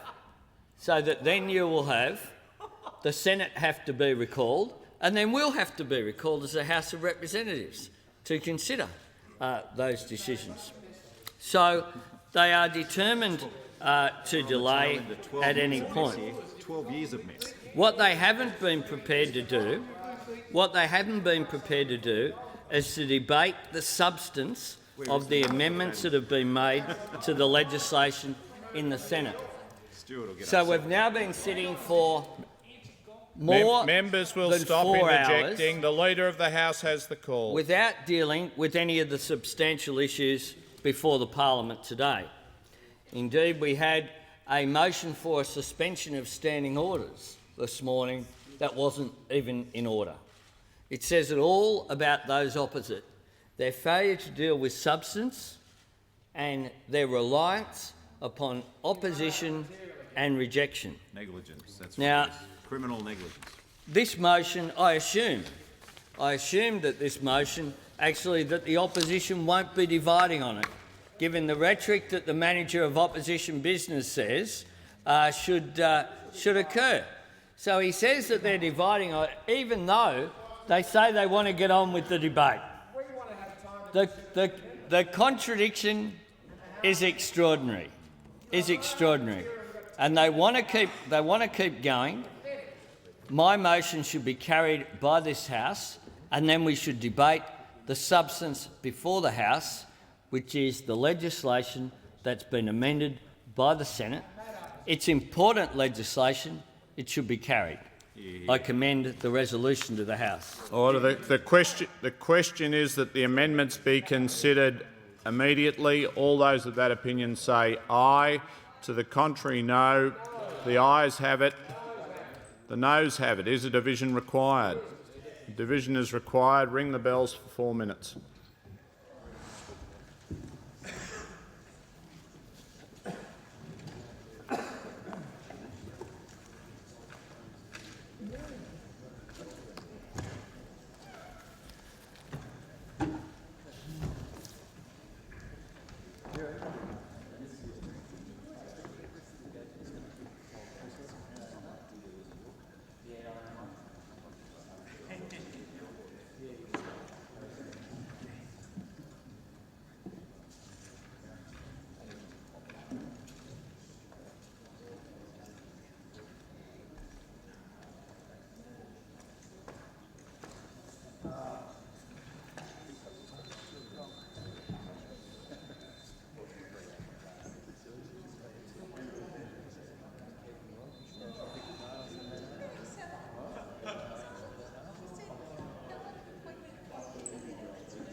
Very excited. My level of excitement is growing. The rate of huge excitement.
Lock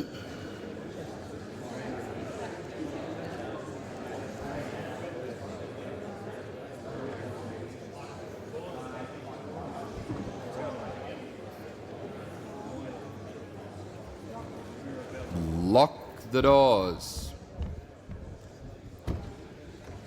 Question is that the amendments, those being the Senate amendments, be considered immediately. The ayes will pass to the right of the chair, the noes to the left. Appoint the members for Shortland and Fowler tellers for the ayes, and the members for Parkes and Barker tellers for the noes.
They will. They're going to say it to me too. No, they're going to say it to us too.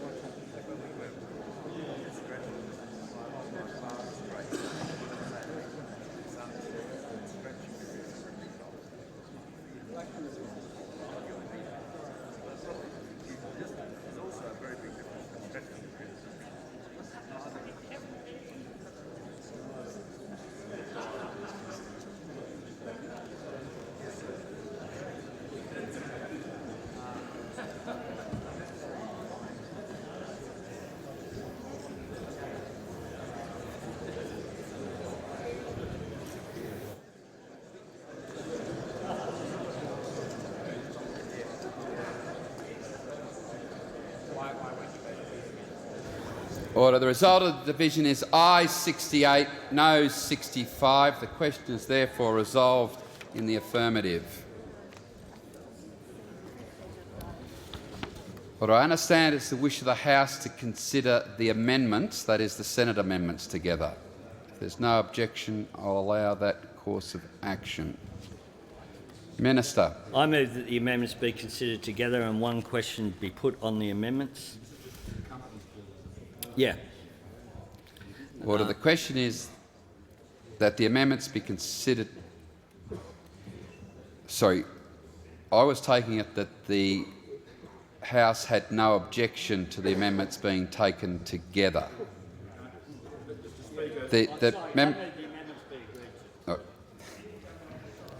The question is that the amendments be agreed to, and the Minister has the call. Mr Speaker, the National Broadband Network Companies Bill 2010, together with the Telecommunications Legislation Amendment National Broadband Network Measures Access Arrangement Bill 2010, build upon the government's historic announcement of 7th of April 2009 that it would establish a company, NBN Members, Co if they're going to have conferences, could they have conferences outside the chamber? If they're remaining in the chamber, do so quietly. The Minister has the call. Minister. To build and operate a new superfast national broadband network. These bills enshrine in legislation the policy commitments the government made in its NBN announcement that the NBN will operate on a wholesale-only, open and equivalent access basis, and by doing so, providing a platform for robust retail competition in Australian telecommunications. The bills provide clarity and certainty on these matters to NBN Co Limited, industry and the wider community. The NBN will connect up to 93% of all Australian homes, schools and workplaces with fibre-based broadband services and connect other premises in Australia with next-generation wireless and satellite broadband services. The NBN will better position us in an increasingly digital world to prosper and compete, and better enable Australian businesses to compete on a global scale. In 2009, the government also indicated that it would legislate to establish operating, ownership and governance arrangements for NBN Co Limited and the regime to facilitate access to the NBN for retail service providers. The NBN Companies Bill was introduced in the House on the 25th of November 2010. It was passed by the House on 1 March, together with the NBN Access Bill, which was amended to subject NBN Co to the FOI Act, with appropriate protections for documents relating to its commercial activities. The bill was debated in the Senate last Thursday and Friday and passed with a number of government and other amendments. The most significant of these amendments were to ensure that the transactions and conduct involved in the definitive agreements between Telstra and NBN Co, which are fundamental to the cost-effective rollout of the NBN, are not subject to any state or territory stamp duty or other state or territory tax. As part of the process of implementing structural separation, in accordance with Part 33 of the Telecommunications Act 1997, Telstra is expected to enter into certain agreements with NBN Co. Those agreements are known as the definitive agreements. The definitive agreements are expected to provide for 3 transactions: the migration of Telstra's subscribers, called Category A designated matters, and the acquisition by NBN Co of Telstra conduits, and access by NBN Co to Telstra infrastructure, both called Category B designated matters. The purpose of new Clause 98A, inserted by the Senate, is to ensure that the transactions and conduct involved in the definitive agreements between Telstra and NBN Co are not subject to any state or territory stamp duty or other state or territory tax. The definitive agreements will give effect to the structural separation of Telstra, underpinning the government's reform of the telecommunications industry. Given this, it is not appropriate for states and territories to be granted a windfall tax bonus, which could add to the cost of and time required for implementing this important policy. The agreements are not part of normal business operations. The exemption offered by proposed Clause 98A is closely linked to the operation of Section 577BA of the Telecommunications Act, to ensure that the proposed exemption only covers transactions and conduct relating to structural reform of the telecommunications industry. NBN Co and Telstra would continue to be subject to Commonwealth and state and territory duties and taxes in the usual manner in respect of dutiable taxable transactions arising from their ordinary day-to-day business operations. Statutory exemptions from stamp duty and other state and territory taxes have previously been granted under Commonwealth legislation in analogous circumstances. For example, the Australian Energy Market Act 2004 provided stamp duty exemptions for internal separation of activities required because of the structural reform of energy markets, and the National Transmission Network Sale Act 1998 provided stamp duty exemptions for the transfers of assets from one corporation to another. Similar exemptions are often given under state and territory law as well for comparable transactions. The exemptions are sunsetted. Category A matters cease to be exempt 24 months from the day that the Communications Minister declares, under proposed Section 48 of the NBN Companies Act, that the NBN is built and fully operational. Category B matters cease to be exempt on the day that the Communications Minister declares that the NBN is built and fully operational. The exemptions are to take effect from 22 March 2011. Order. The member's time has expired. Does the member seeking further leave to continue? Thank you. Leave granted. These amendments were passed with the support of all senators. In both the public and parliamentary debate on the NBN legislation, questions have been asked whether it is appropriate for NBN Co to be able to provide services directly to utilities, including transport authorities. The government's position is that this is undoubtedly the case, in particular because the NBN may be best positioned to provide these entities with the basic communication services they need to make their infrastructure smart with attendant efficiency and operational benefits. The supply of services by NBN Co to such entities has always been on the basis that it would be solely for their own internal use in managing and conducting their own activities. However, in light of industry concerns that utilities could go beyond this, the bill was amended in the Senate to further confirm, for the avoidance of doubt, that a utility or transport authority may not resupply a service supplied to it by an NBN corporation. In this context, it is also worth noting that as a result of amendments to the NBN Access Bill moved by Senators Ludlam and Xenophon, a statutory Part 11C of the Competition and Consumer Act, already provided for in Section 152EAO of that Act, will be extended to cover NBN Co's supply to carriers, service providers and utilities. The Minister must cause this review to be conducted by 30 June 2014. In addition, at the request of the government, the Companies Bill was also amended by the Senate to provide for functional separation principles under Clause 24 to be made jointly by the Communications Minister and the Finance Minister, not simply the Communications Minister. This corrects the drafting oversight and reflects the Minister's joint shareholder roles in relation to NBN Co. The bill was also amended to change the date by which the National Broadband Network is to be declared built and fully operational under subclause 48.1 from rather than 30 June 2018 to 31 December 2020. This makes the date consistent with NBN Co Limited's corporate plan, which indicates that the rollout of the NBN will be complete by 31 December 2020. The longer completion date reflects the government's decisions that fibre should be rolled out to 93 rather than 90% of premises, and that NBN Co should be the fibre provider of last resort in new developments. The government amendments in the Senate are explained in further detail in the supplementary explanatory memorandum tabled in the Senate. When the related NBN Access Bill was previously before the House, it was amended at the initiative of the member for Melbourne to apply the FOI Act to NBN Co, subject to appropriate protections for its commercial activities.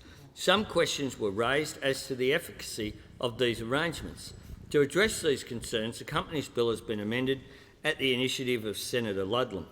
The amendment inserts a new Section 100A, which provides that before the first anniversary of the commencement of the section, the FOI Minister must cause to be conducted a review of the operation of the FOI Act as far as that Act relate to the documents of NBN Co.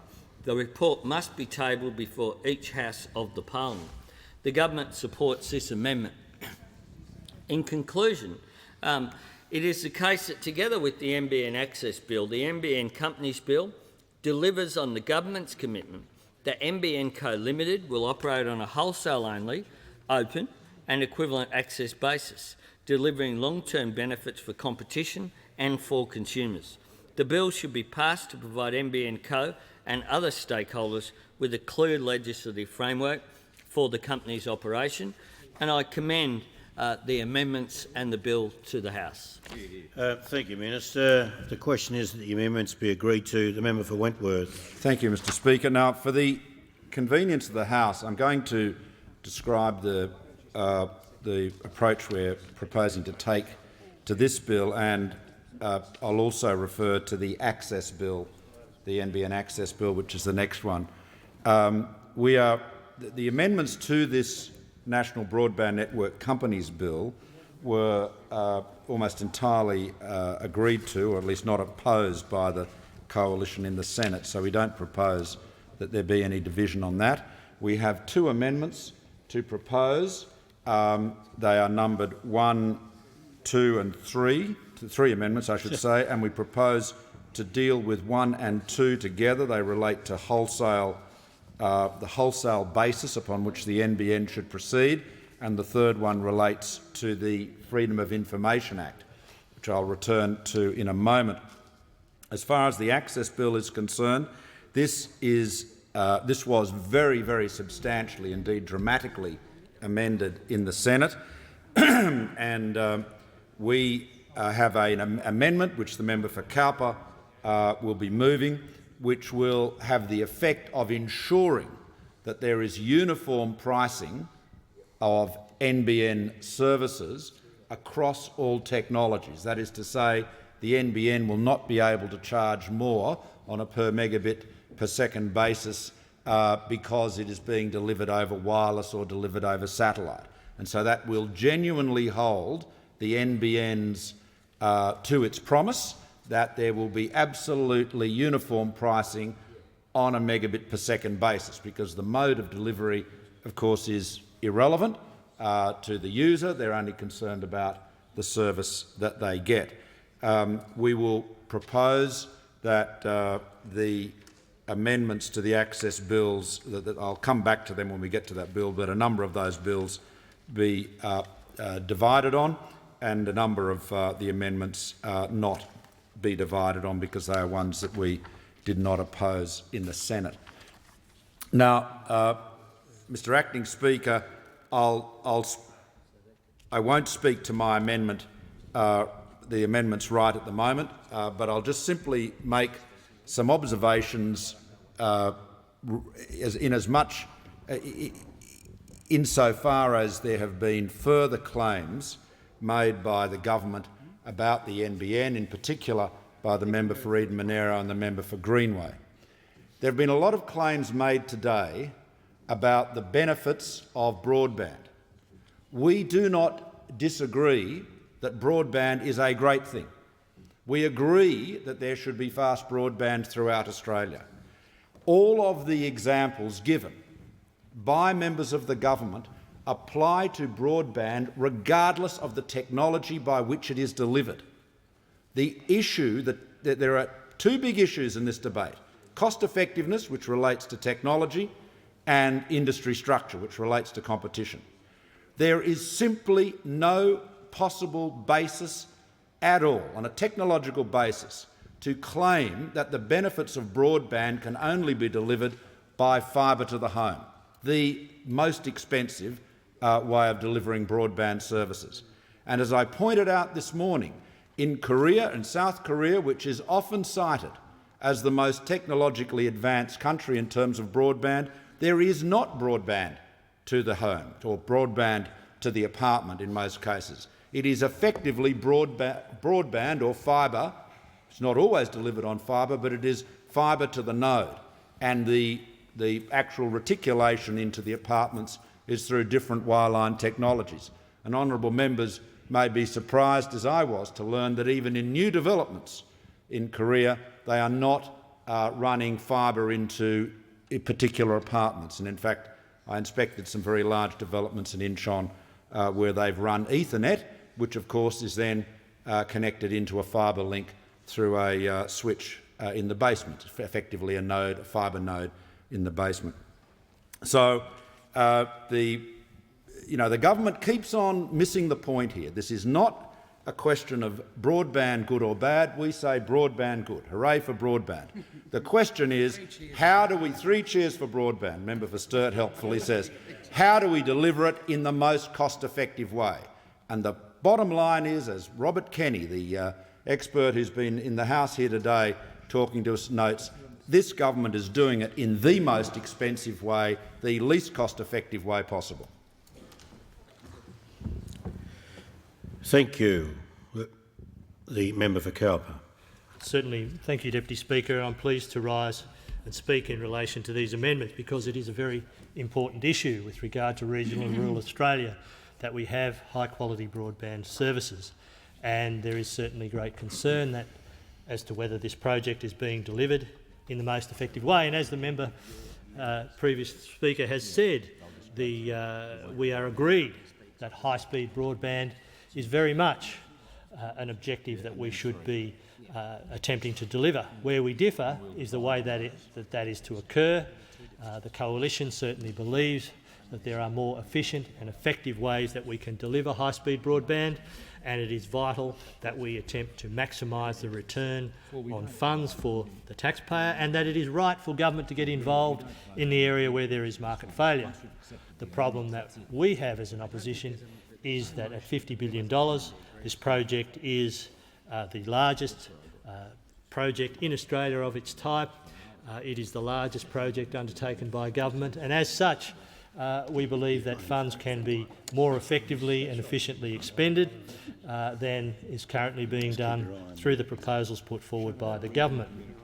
I think that it's absolutely essential, given the many priorities in regional and rural Australia, that we ensure that we get value for money from taxpayers' funds, and certainly the huge scale of this project and the large amount of duplication of existing services is of great concern from the perspective that taxpayers' funds are being used to actually provide competition to such things as the HFC network, which could deliver the objective of 100 megabits a second without the need for replacement by fibre, that we are actually duplicating an existing technology. We're also concerned, particularly in relation to the creation of a statutory monopoly, and we believe that competition is the way to deliver the best quality services at the lowest price. And the dependence of this project on intervention by the government in contravention of the principles of competition law is certainly very concerning. And who is going to pay for this, Deputy Speaker? Well, certainly the taxpayer is going to pay by virtue of the fact that this project is a very expensive way to deliver high-speed broadband, but also the consumer will pay. And the consumer will pay because we are not maximising competition in the marketplace. There will be competition at a retail level, quite certainly, of that we assure, but the issue is that there will not be competition from a range of different technologies. And when you look around the world at other countries, such as Singapore and such as South Korea being a country which is oft quoted by the Minister for Communications, they also have, or they have in their business plans or their plans for their communications nationally, the extensive use of competition, the extensive use of alternative types of service delivery to achieve the best outcomes for consumers.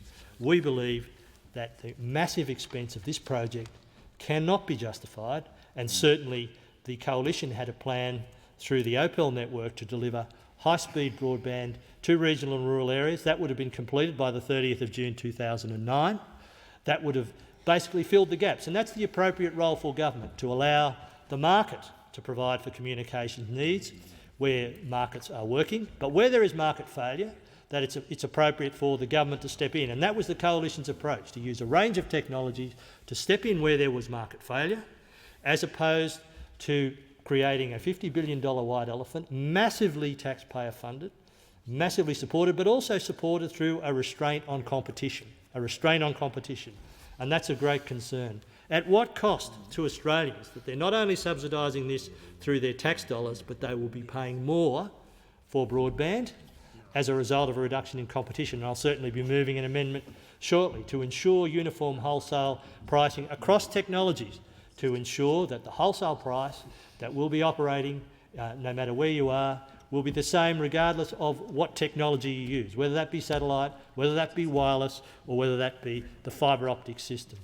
But still, Deputy Speaker, I reiterate, I have concerns in relation to the massive cost. I have concerns in relation to the fact that we are effectively impeding competition, which goes against the grain of competition law in this country. These are very important amendments before the House this afternoon, and I certainly welcome the ongoing debate. The question is that the Senate amendments be agreed to. The member for Greenway. Thank you, Mr Deputy Speaker. Well, I was very interested to hear the member for Cowper's words, and they say that plagiarism is one of the big forms of flattery. Well, now we have the member for Cowper coming in here using my words about where markets have failed and it's time for government to step in. I think that what we disagree on is where the market has failed. Now, he thinks the market has failed for regional Australia, and the way to fix that is to fill in the gaps. Well, Mr Deputy Speaker, yet again I ask, after how many years of saying they were going to do it, including in your electorate in Tasmania, Mr Deputy Speaker, how many years did they say they were going to do it? It has taken this government to actually do it. And Mr Deputy Speaker, I would like to say in terms, and I said it previously, when we talk about the market failing, the market has failed. The market has failed when it comes to facilities-based competition in this country, and we see the results not only in wholesale pricing, where we have had how many countless years of arguments before the Australian Competition Tribunal. We see it, how many times have we seen consumers forced to pay more at a retail level? What the NBN is doing is actually disinfecting the retail level, the services level, by actually getting a proper wholesale structure for broadband in this country. Never before has there been such a transformational change in the regulatory economics of telecommunications in this country until now. And the reason for that is because the market has failed to deliver. And on this side of the House, we say that when the market fails, we have a look at that failure. We have a look at the end users, and the long-term interests of end users has been cornerstone of telecommunications regulatory economics in this country. It is only this side of the House that is taking into account the long-term interests of end users and how to ensure that they are upheld in this new regulatory environment. I was again interested to hear the member for Wentworth talk about Korea, and he interjected earlier and said that he had never bagged Korea. In fact, he came back with his I Love Incheon t-shirt. But, Mr Deputy Speaker, it was only a few weeks ago that he was in this place and he had written an article saying, "Let 100 flowers bloom in the broadband field," and he questioned Korea. He said, "I'm sick of Korea being held up as some sort of utopian broadband state when no one has been able to point to the productivity benefits that have actually been experienced." It took me to stand up here and defend Mr Deputy Speaker, by pointing to the countless studies that have been done by the International Telecommunication Union, which calls Korea a miracle in broadband development. There is no objective reason. Well, it's really interesting, Mr Deputy Speaker, to hear him talk about there being no fibre to the home. When I've got a bit more time, I'll draw a picture. For the member for Wentworth, and I'll show him how an MDU works. For now, I actually can't take the member for Wentworth's understanding of the technology of this with any level of veracity, unfortunately, Mr Deputy Speaker, because here is a person who wants to be the Minister for Communications and he doesn't even understand how Wi-Fi works, goes around with his little iPad saying, I've been freed from wireline. When in fact, every time he uses, as he is now, it, you know where that signal goes? It goes into a short-range wireless router. And guess where it goes after that? It goes into a fixed line. So when we got a bit of time, we'll have a cup of tea and I'll draw him a diagram of an MDU and he can see why Korea is actually nothing special when it comes to having apartment blocks and putting fibre into the basement. So, Mr Deputy Speaker, those opposite have come in here again and said, I don't know why we need fibre. When we've got wireless that works so properly. We were only in here a couple of weeks ago, and I had a motion in here that went through unanimously talking about the UN declaration, about the only way that you are going to ensure that there is long-term benefits from broadband when you're developing infrastructure, and that is by having a fibre backbone. By having a fibre backbone, it means that regardless of the technology, this is a technology-neutral approach. Regardless of the technology, you need a fibre backbone to ensure wireless, satellite and any other technology is actually able to operate in the future. And the reason for this is simple. It's simple because nothing is faster than the speed of light. When those opposite or anyone else in this place can find me something faster than the speed of light, then we'll be able to have the discussion about whether or not fibre is the way that this country should be going. This is the only option, Mr Deputy Speaker, the only option we should be pursuing. Thank you for your contribution. The question is that the Senate amendments be agreed to. The member for Eden Monaro and Parliamentary Secretary for Agriculture. Thank you, Mr Deputy Speaker. That's actually Monaro. Mr Deputy Speaker, we've heard further contributions. We've tried to convey to these people on the opposition benches exactly what the technological aspects of what we're talking about are.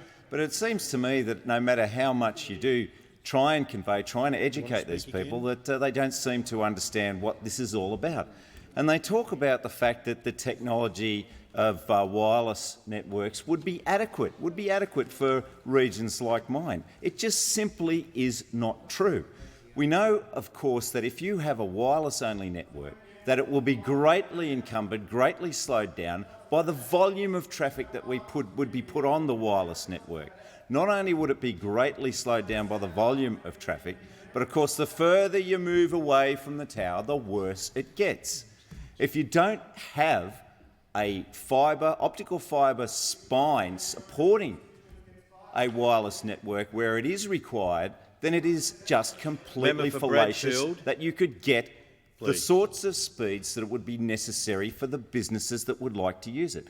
12 megabits per second will be available under our scheme for the wireless network, but even so, where you have a business, for example, as I mentioned the case of the call centre that wanted to set up in the port city of Eden, you would not be able to employ the level of staff that would be required for that call centre without speeds approaching 20 megabits per second, which are simply not possible under a wireless network. Simply not possible. There are basic physics limitations to what can be obtained through a wireless network. It just is the state of the science. And I know these members of the opposition would like to invent some fantasies about that, but the truth of it is, as I mentioned, that there is nothing faster than the speed of light. Nothing faster than the speed of light in the universe. We know that. That is one of the first principles of physics. So unless we recognise the fact that that underlying principle of physics underpins the government's proposals, we can't move on in this debate. When we have that underlying spine that delivers that speed, 300,000 kilometres per second is what the speed of light gives you. I'd like to educate you in some of the physics that applies in this universe, because you seem to be unable to accept these basic principles. But once you have that underlying spine, then we know that over time technology improvements can be made to the sorts of service arrangements that would apply at either end of that spine. So the boxes over time will improve on either end. There'll be all sorts of improvements in technology that take advantage of what actually now we can't imagine, because we just can't imagine how we could use the full expanse of 1,000 megabits per second. But 1,000 megabits per second will open up for our people all sorts of potential possibilities. Now, I didn't have time to go into some more detail about the health arrangements in the regions, but when I look at some of the experiments that are being done now, of course the government stepped forward on making provision under Medicare so that joint consultations could be made with GPs and specialists. This is a tremendous breakthrough for people in my region who would have to travel hours in cars over roads covered in snow and ice to get that sort of consultation. To be able to just go down the road, for example, to the GP super clinic that will be built in Jindabyne will mean they don't have to take those risks. They don't have to confront kangaroos and deer and wombats and all the rest of it, even if they were up for that sort of trip. But most of them who are ageing or frail in health would really find it hard to make those journeys. But if you can have that consultation in the GP super clinic in Jindabyne, all of that goes away.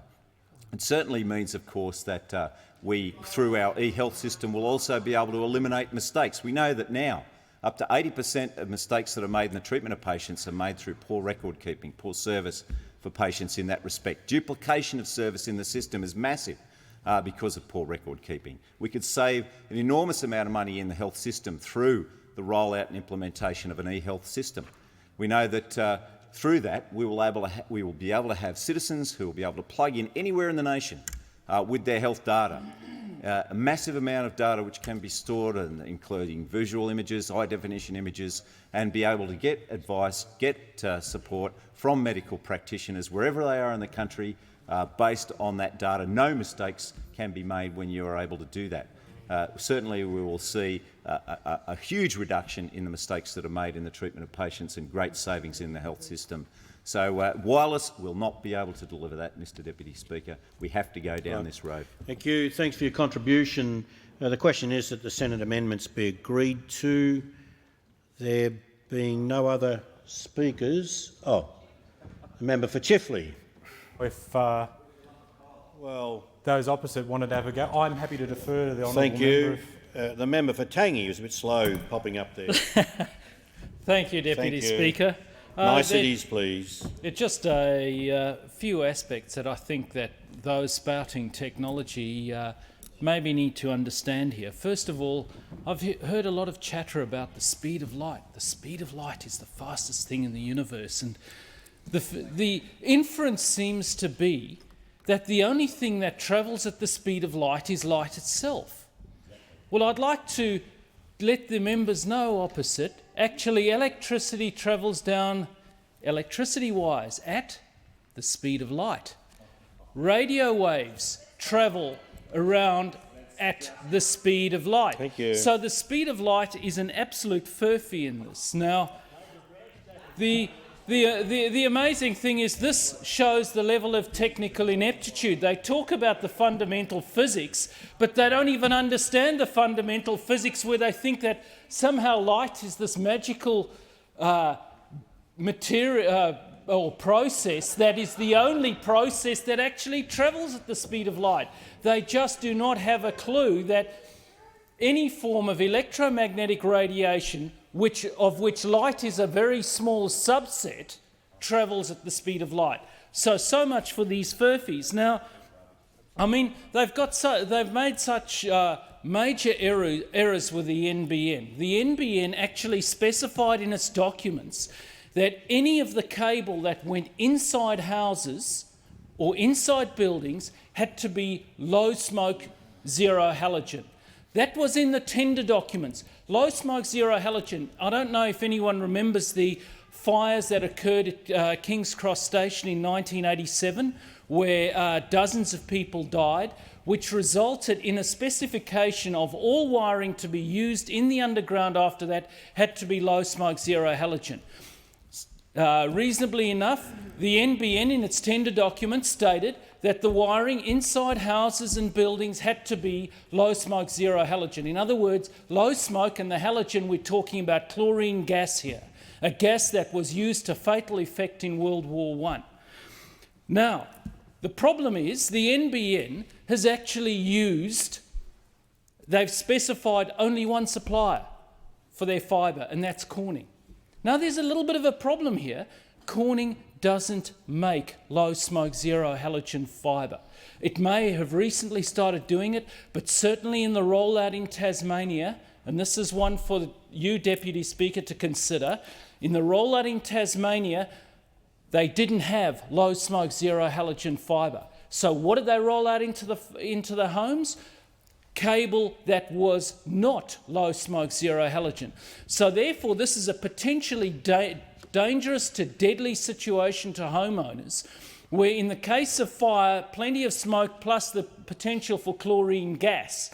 Now, we spoke to the Western Australian supplier of Corning, and Corning actually stated to my staffers who went to speak to them about it, when asked about using normal cable that wasn't low smoke, zero halogen in homes, what were the consequences? And they said, no, don't touch that stuff, it could kill you. quote unquote, from Corning themselves. And this is the sort of nonsense that we're getting from the proponents of the NBN. Another thing, the NBN is supposed to be about more than just high-speed broadband. It's supposed to be about, for instance, smart metering. The problem is that they have put the so-called optical network terminator inside homes, not outside. And the smart meters people say that they will not do smart metering with the ONT inside homes. So there's a whole lot of botched stuff at a very fundamental level, and we're getting ridiculous discussion from members opposite who have no clue about the technology involved. Oh, but it's at the speed of light. Nothing's faster than light. The fact is, another thing that they've got in the system which is problematic is way too much fibre. The network architecture is not good.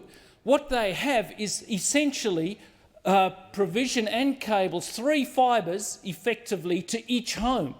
So they're talking about future-proofing. But think about this future-proofing for a minute. It means that if we have no Australians going into new developments, all of them simply subdividing existing homes, it means we'd have to have a population of 60 million people. Thank you for your contribution to the debate. The question is that the Senate amendments be agreed to. The member for Chifley. If there was anything that could travel the speed of light, I wish that the conclusion of that speech could have travelled at the speed of light. And Thank you.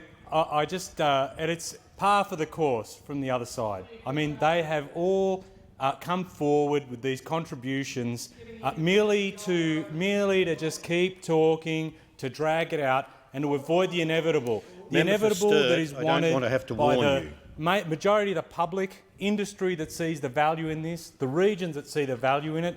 We can't help the fact that the Nationals have strapped themselves into this car crash of an argument led by the Liberal Party that enjoys this technology, that in the technology that within Sydney or within Melbourne you can enjoy, but in the regions you can't. Notice the member for Cowper in here. I don't know if he actually goes out into his own electorate and asks people there whether or not they would, if they had an option, choose between wireless or fibre to the home. I bet you he has the courage in here to put forward those arguments, but I bet out where it counts with the people who depend on it, he says something else. And if he doesn't say something else, it is insane that he's not better representing his constituency, because we have a number of these options that are put forward. We had wireless. I mean, we had the member for Sturt when he was chair of an inquiry that looked into this, that actually said that fibre was the best method, and that wireless would suit in certain circumstances. And I agree with him.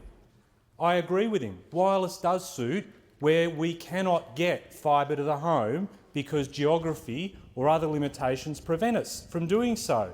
But here we have a chance to roll out the best possible option, fibre, and they keep harping on about wireless or HFC, which, as we've previously pointed out, HFC is basically the platform that delivers pay TV, and the minute you have multiple connections in a home, the signal strength or the ability of that to deliver is compromised. So these people are continually arguing, those opposite, that we should embrace second-rate, as has been identified by other people, second-rate options when it comes to broadband in this country, and people aren't putting up with it. Now, they can continue to come here and try and stymie this, but the fact of the matter is, as I've previously said, the bulk of people outside see that there are huge benefits that will flow from getting this bill through, particularly in terms of the connection between, and I note that the member for Greenway picked up on the member for Wentworth's belief that he couldn't find the benefits of productivity that would flow from such a development, and he was arguing, for example, as I'm led to believe from what the member for Greenway said, that he couldn't find those productivity benefits in South Korea. Well, you don't need to necessarily go to South Korea, even though it's been the quote's been pointed out. I mean, come back here and talk to people who, for example, Marco Marku, venture capital partner, quoted last year, the facts are that broadband penetration and economic growth go hand in hand. So what's the argument? let's just do it and get on with it. Indeed, and I think if he was here today, he'd be stunned that we have an alternative government that is stepping forward here that cannot see the benefits of getting this critical piece of infrastructure in place to unleash further economic growth. I've seen other reports, for instance, that have talked about the impact of traffic congestion in Sydney and Melbourne.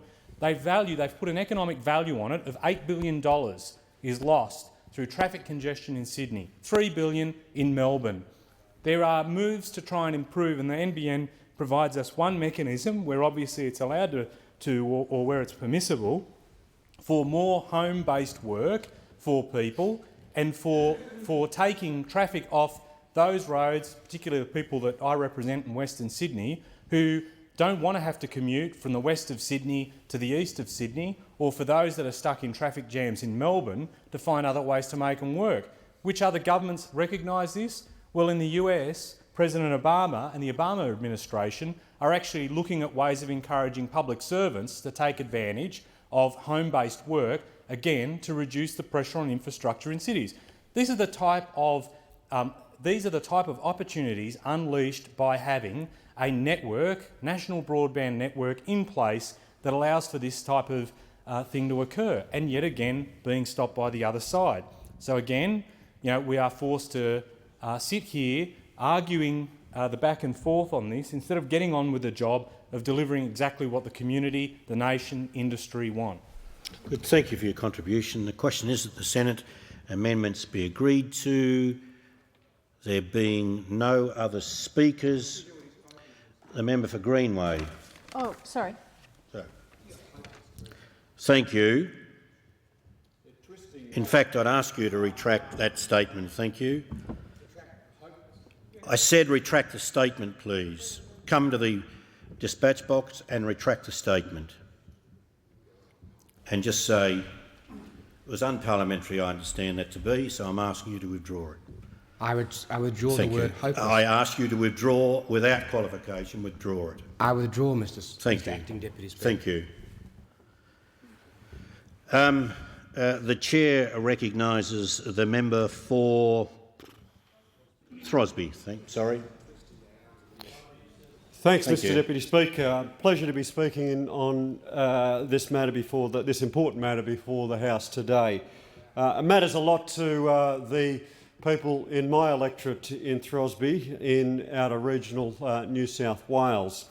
Mr. Deputy Speaker, it has been noted earlier by speakers in this debate that the NBN will be a transformative technology. In no other region in Australia will it have a greater impact on the over 20,000 people who commute between the Illawarra and Sydney daily in search of or for employment than it will in my electorate of Throsby. It has quite simply the capacity to ensure that a significant proportion of those people will be able to spend more time in their communities, more time working from home, more time with their families than they spend on train platforms or in crowded train carriages, because the NBN will allow them to work from home. It will stimulate businesses in the Illawarra and assist us further in broadening the economic basis of the Illawarra region. It's been a great surprise to me that there have been speaker after speaker get up from regional Australia and fail to support the NBN proposal and all its associated legislation, and we've seen that in this debate again today. It beggars belief, Mr. Deputy Speaker, that you could have speakers stand in this debate and oppose the proposition that the NBN be required to provide uniform pricing for all retailers, because we know that if we want to provide uniform, reasonable access broadband services to all people throughout Australia without discrimination to where they live, then the first step in that process is ensuring that you have uniform wholesale prices between NBN as the wholesaler and the various retailers within the market. So I see there are some speakers from regional Australia on the other side of the chamber, including some speakers from the National Party, and perhaps they will get up and they will speak in favour of that proposal, and I'll be looking very listening very carefully to them when they get up and voice their support in favour of uniform pricing for their consumers in their regions, and I know their electors back home will be very keen to hear them speak in favour of that proposition as well. I've already spoken on the importance of, in previous debates, of the importance of NBN for local household consumers in my electorate, Mr Deputy Speaker, but it has also been widely acknowledged to be a boon for businesses, particularly small businesses. The vast majority, over 56% of small businesses in the electorate of Throsby, Mr Deputy Speaker, are home-based businesses, and they know that if they are to compete in not only national but international markets, they know that if they are able to open up their products and services to markets throughout the world, it will be through the provision of fast, reliable broadband services. Now, it has been said in this debate earlier, that there is no need for broadband.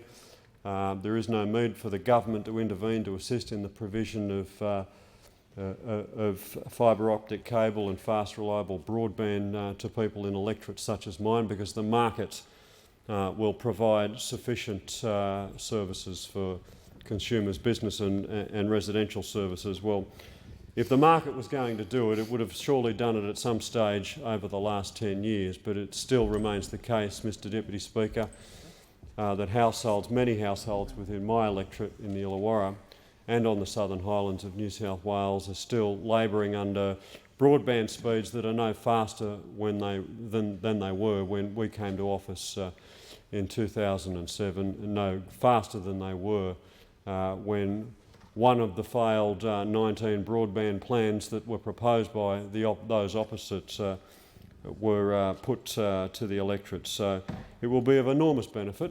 to people in my electorate, and I see the member for Cunningham nodding in agreement on this one, because we know that the people of the Illawarra rely on the government, are relying on the Labor government to intervene to ensure that we have this technology available to us. So I commend the resolution to the House, I commend the bill to the House, and hope the National Party do what's in the interest of their electorate. Thank you. Thanks for your contribution. The question is that the Senate amendments be agreed to. The member for Sturt.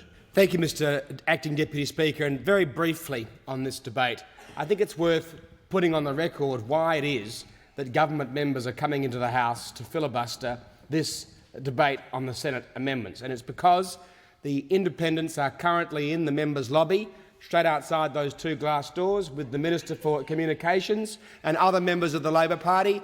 They're having their arms twisted, to change their position on their support for the member for Wentworth's amendments and the member for Cowper's amendments. The government, in a disgraceful move because they realise that they are losing on the amendments, have decided to filibuster this debate for as long as they possibly can until they offer whatever inducements are necessary to require the independents to change their position and vote with the government. And that is why we are in a filibuster. Member for Sturt, I don't need to shout from the chair.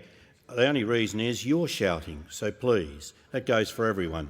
The member for Sturt will take his seat. The member for Fraser on a point of order. Thank you, Mr Deputy Speaker. Standing Order 90 says all imputations of improper motives to a member and all personal reflections on other members shall be considered highly disorderly. Thank you. I've listened carefully, and given the robustness of this debate and many others, that might have been bordering on it, but the member for Sturt may continue unless he's already finished. I have almost finished, Mr Acting Deputy Speaker. I simply made the point to the House and placed on the record so that everybody knows why it is that the cannon fodder of the Labor Party backbench have been brought in to filibuster this debate in order to give the Leader of the House and the Minister for Communications time to twist the arms of the members for Windsor and the members for Lyne to ensure that they don't support the opposition's amendments. Good. Thank you. The question is that the Senate amendments be agreed to. The Minister. I thank you, Mr Deputy Speaker, and I'm pleased to make another contribution to this debate. The comments of the member for Sturt then are quite unparliamentary, do nothing to support the dignity of the House, are against standing orders and are against House of Representatives practice. There are a bunch of people who sit on that side of the House in opposition who think the way to get people on side is to abuse them, to denigrate them, to run them down. It is just extraordinary, because what the regional representatives in seats such as Kennedy, Lyne and New England understand is that, as well as regional members, government members such as the member for Lingari understand, is that they've been consistent about supporting high-speed broadband throughout the times in which they've had the privilege of occupying a seat in the House of Representatives. Those opposite, some might recall with a bit of history, when Telstra was privatised, those opposite chose to go down the path in which there would be a two-speed system. One for constituents in electorates like mine, in inner Sydney, or the member for Wentworth, and another in regional Queensland, regional New South Wales and regional Western Australia. Also those in outer suburbs or in the growth areas such as the Illawarra, Newcastle, Western Sydney, all got a second-rate service. And we've seen today even some of those opposite talk about Opel. Well, that's fine. That's fine if you live in a flat desert where there's no rain and where there's no hills and where there's no structures. Member for Bradfield, thank you. These people have absolute hypocrisy. There was no cost-benefit analysis. There was, in fact, no cost-benefit analysis on any of the 20 plans that they had. 20 plans. 20 plans. Because the fact is that that those opposite have been completely inconsistent when it comes to national broadband. The only thing that they've been consistent on is that they are completely opposed to the government's agenda.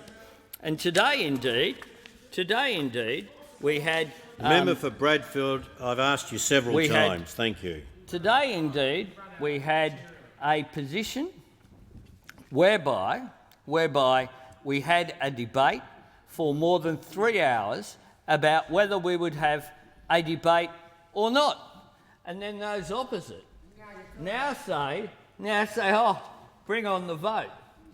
Well, it is an extraordinary position of those opposite. The member for Sturt, who was the last speaker, I remind him, the last speaker in this debate, is accusing people of filibustering. Well, that says it all. That says it all about the manager of opposition business.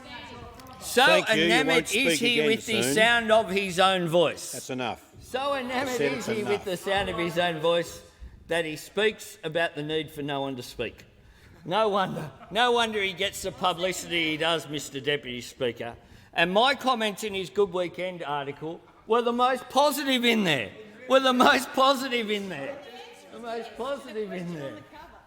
Thank you. The fact is that the member for Greenway, who isn't as generous of spirit as I am, clearly, they didn't ask her about the member for Sturt, because she says the question on the cover, the answer was yes. Well, I was more generous to the member for Sturt because I know that there are a lot worse people sitting behind him and a lot worse people sitting on the front bench with the member for Sturt. The fact is that this legislation needs to be carried. The amendments that have been supported in the Senate are worthy of support. They provide a way forward to advance the national broadband network. Thank you, Minister. The question is that the Senate amendments be agreed to. The member for Cunningham. Thank you, Deputy Speaker. And I've been following the debate in the House today on this bill and the amendments with great interest. And I just want to put on the record I was quite astounded and moved to participate in the debate today by the contribution of the member for Tagney, which I just thought was an astounding contribution to the debate, and I don't think progressed the case for those opposite at all. Deputy Speaker, Acting Deputy Speaker, my apologies. The interesting thing about the progress of the debate about the rollout of fast ubiquitous broadband in this nation over many years now is the increasingly smaller circle that those opposite are debating themselves into. There is no doubt that this nation needs to take the next step to fast, ubiquitous broadband across the nation to increase our productivity and our participation, and to also have social benefits of inclusion and equity. Well, I would think that would be a fairly uncontested statement, but obviously those opposite can't even agree with that, can't even agree that fast broadband rolling out across the nation is important for the economic and social development of the nation. I must say I'm quite astounded that there'd actually be an argument with that statement. If you then take the view that this is what is needed to progress our nationhood in both its economic and social aspects, then the next thing becomes how do you best achieve that? Now, over the 11 years that those opposite were in government, they made 19 failed attempts to find a resolution to that question in the national interest. 19 failed attempts, and then took another one to the election. The reality is that we are now in an international circumstance where to compete as a nation that has a tyranny of distance, not only within our nation, but in connecting to our export markets internationally, it is time to bite the bullet and to roll out the best quality national broadband that we can, and that is fibre to the home. And that is what we have committed to.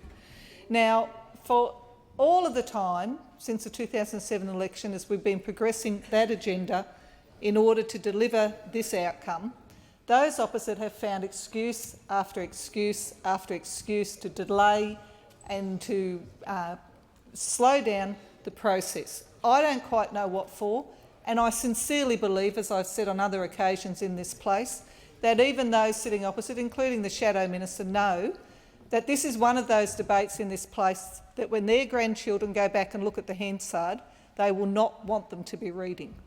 They will not want them to be reading. And I believe that they will know that to be the case, because we all look back, and the member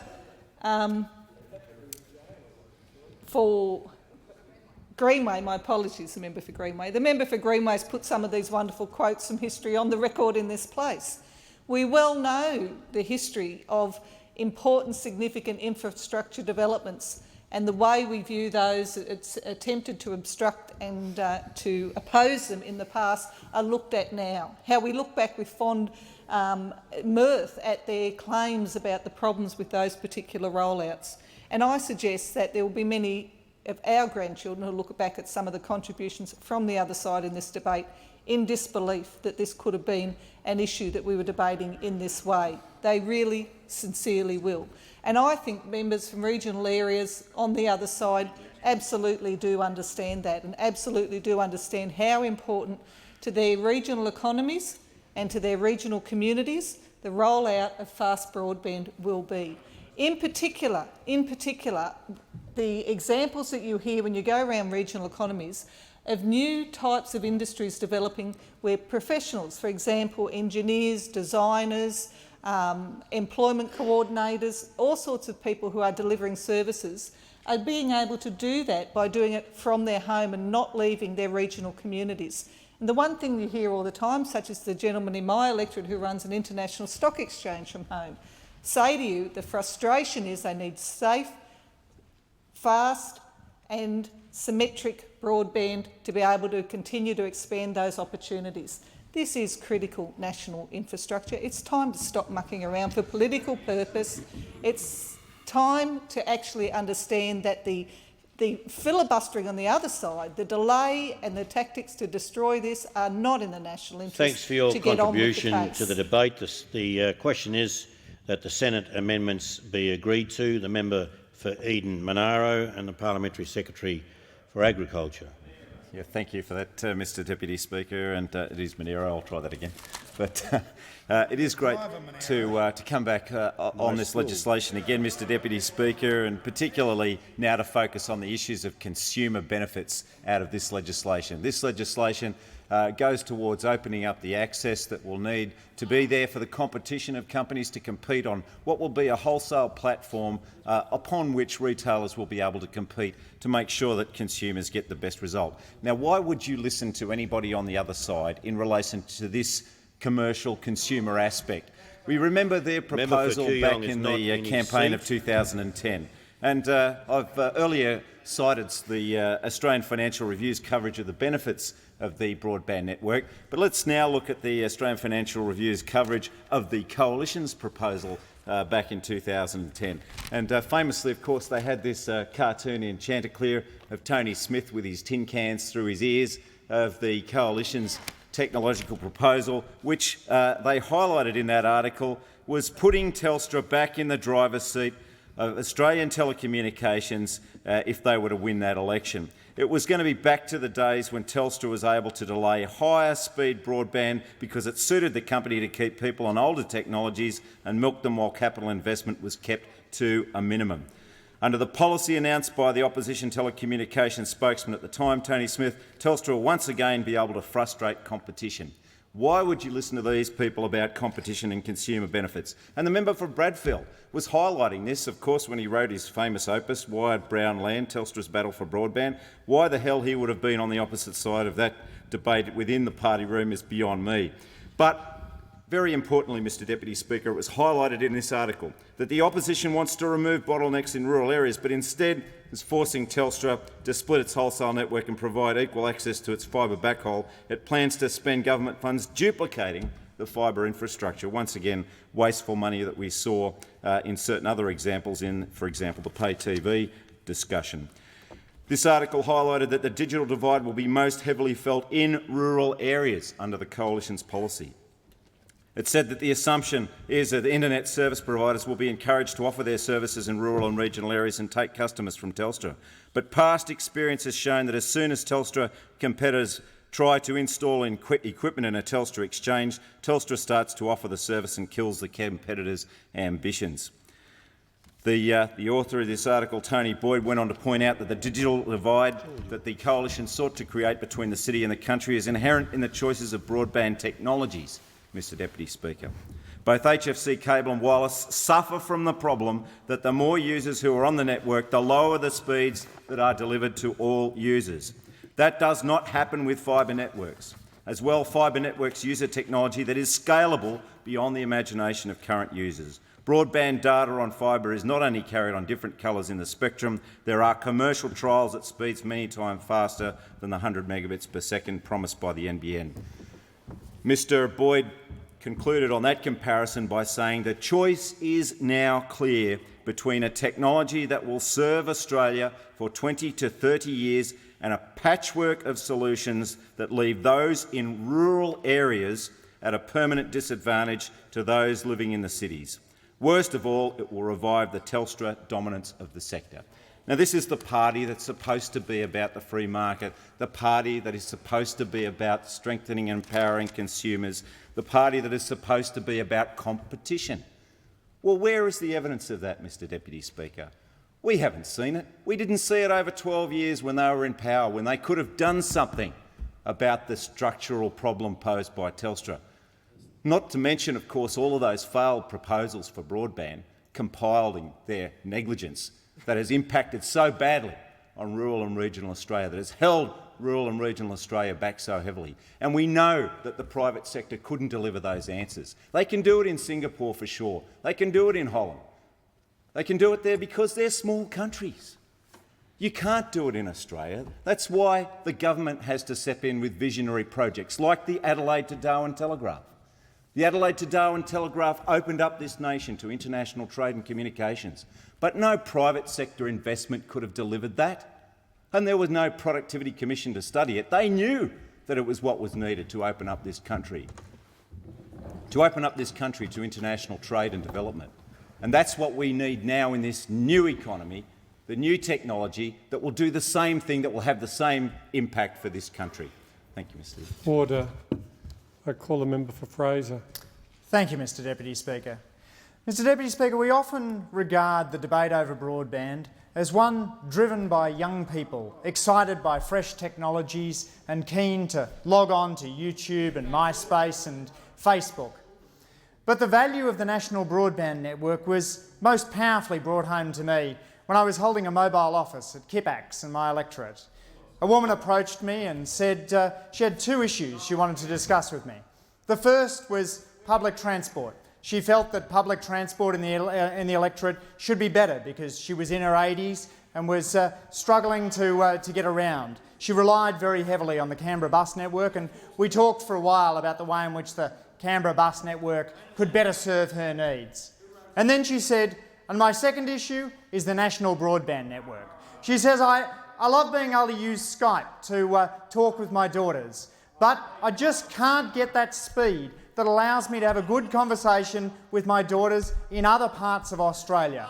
So the National Broadband Network, Mr Deputy Speaker, is not just some fancy technology issue which is going to work for one portion of society.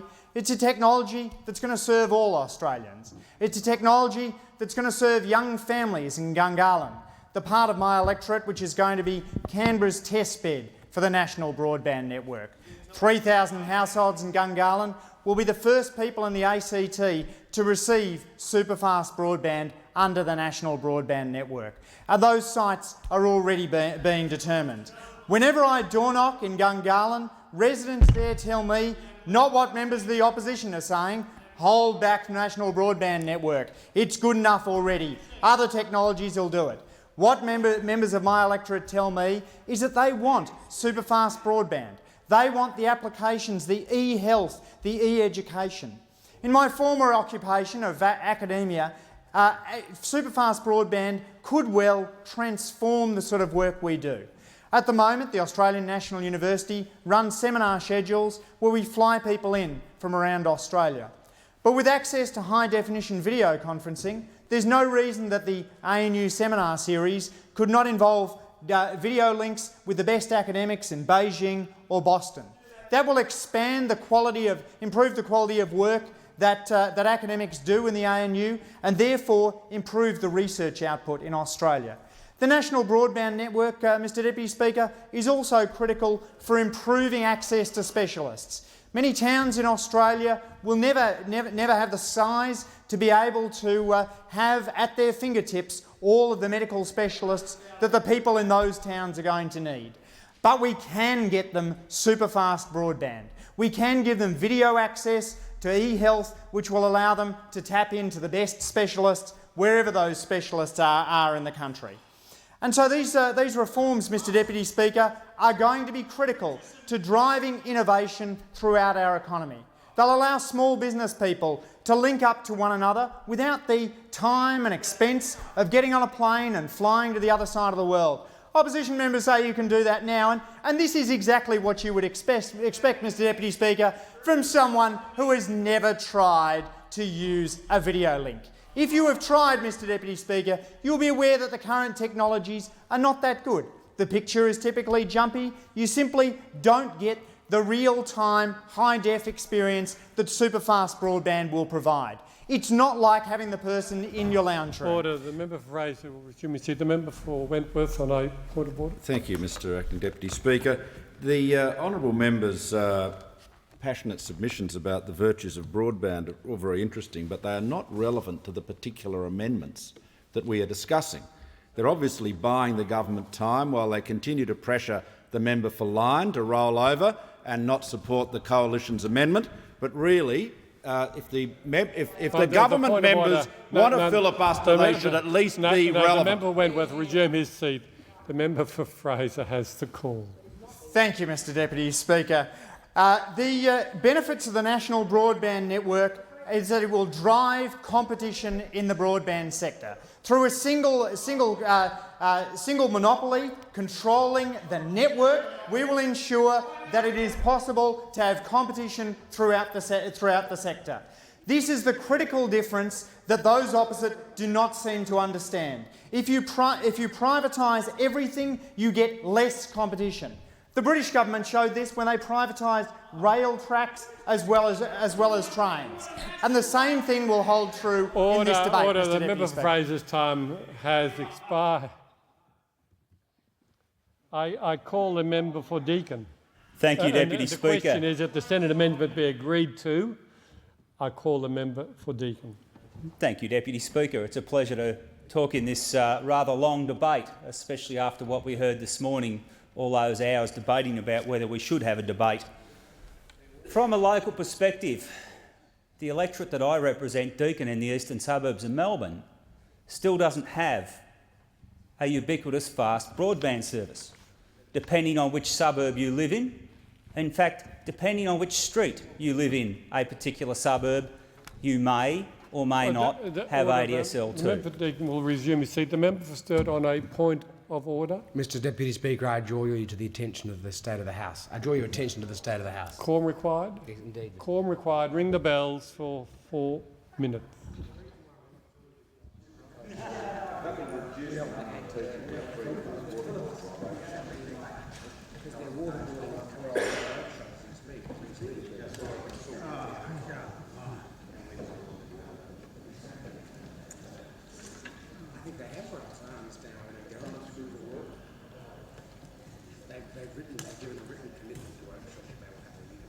Malcolm, where's your I Love Inchon t-shirt?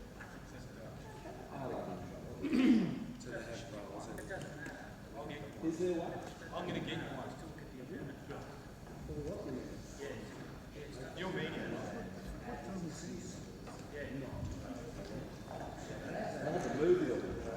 What's that? You should send me the link. What's that?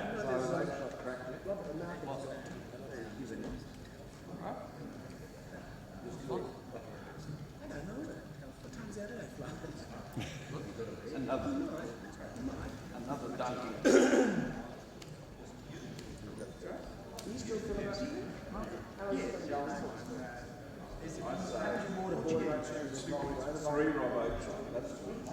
Free Robbo. Which particular seller does he have? Oh, here he is. He's got more scrubbed up well. Any round twisted and then no.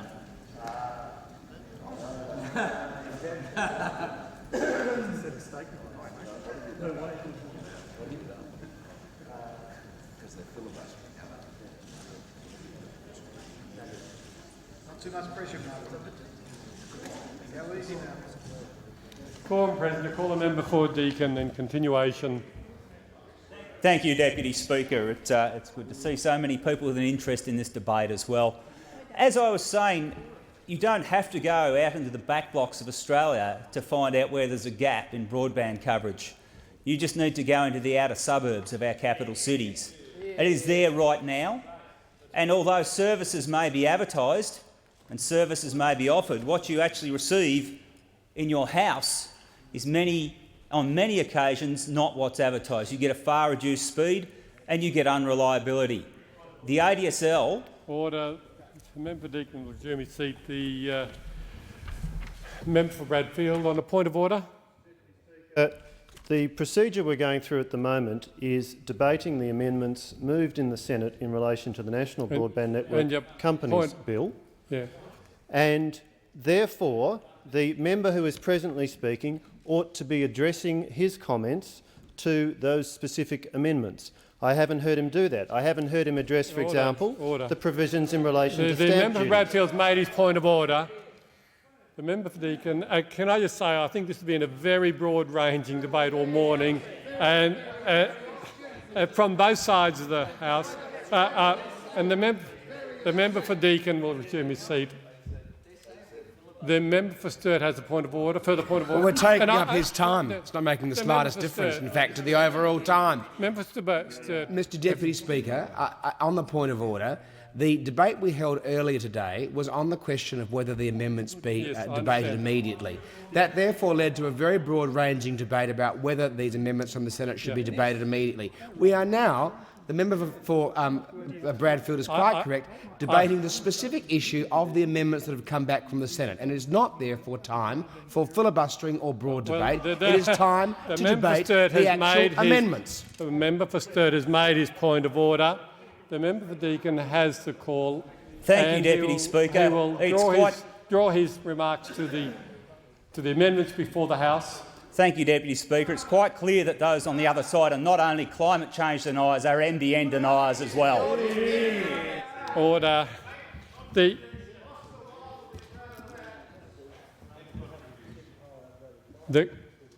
question is that the House agreed to the Senate amendments. All those of that opinion say aye. Contrary, no. I think the ayes have it.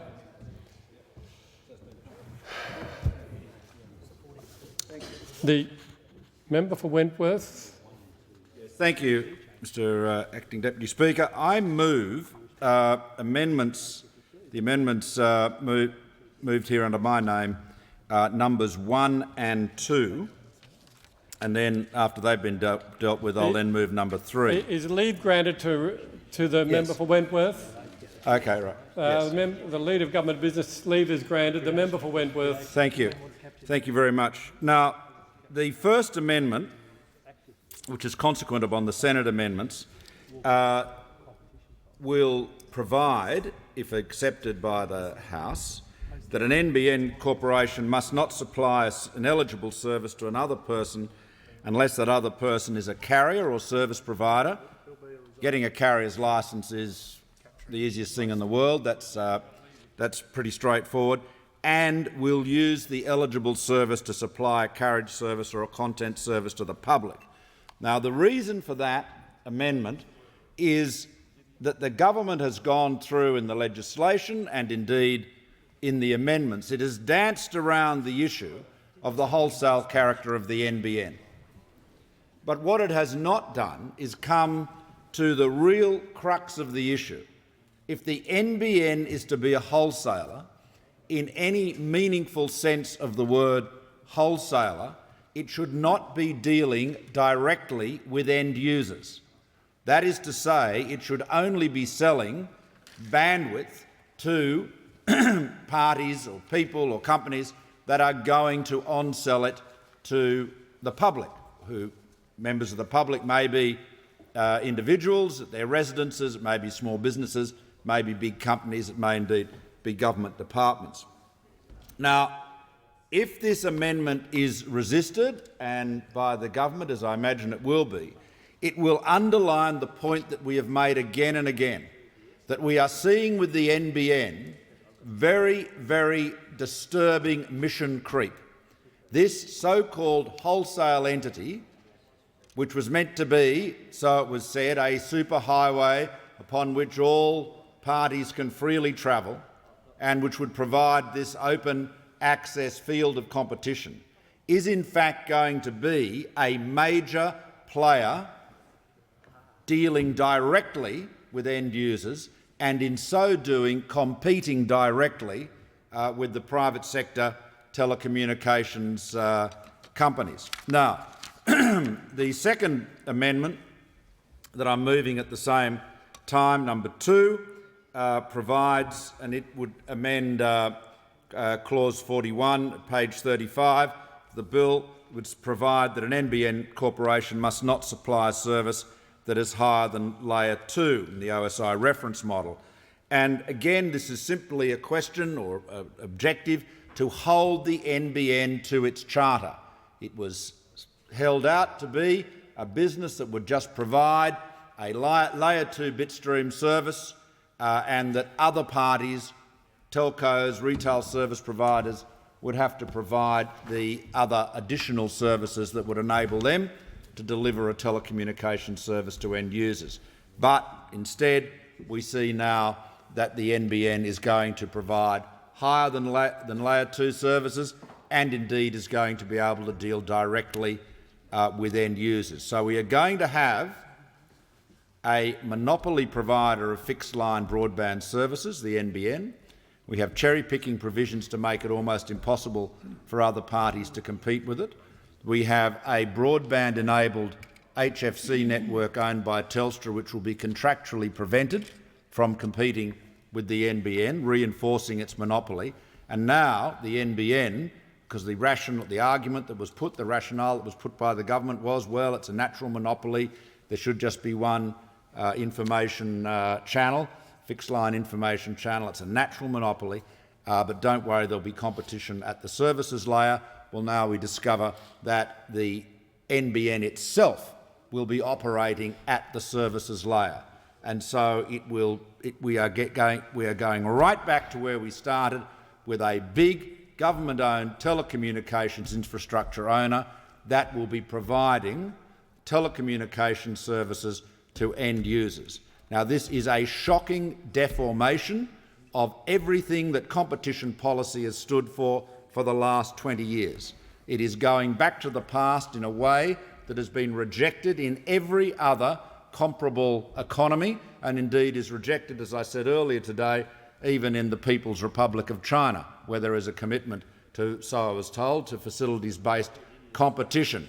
So the fundamental objective of these amendments is to keep the NBN honest as a strict wholesale entity, and I commend them to the House.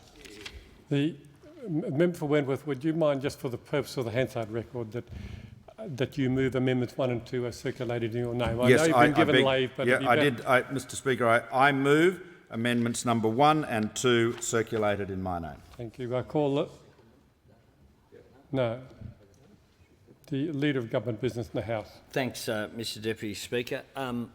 It's a bit rich for a mob who sat there for 12 years in government, created a private monopoly from what was a public monopoly, didn't undertake reform, including structural separation, that required legislation from this government to achieve at the end of last year, to come in here and talk about competition. The government does not support these amendments. We do not support the view that carriers to which NBN Co supplies services should then be compelled to resupply them to the public.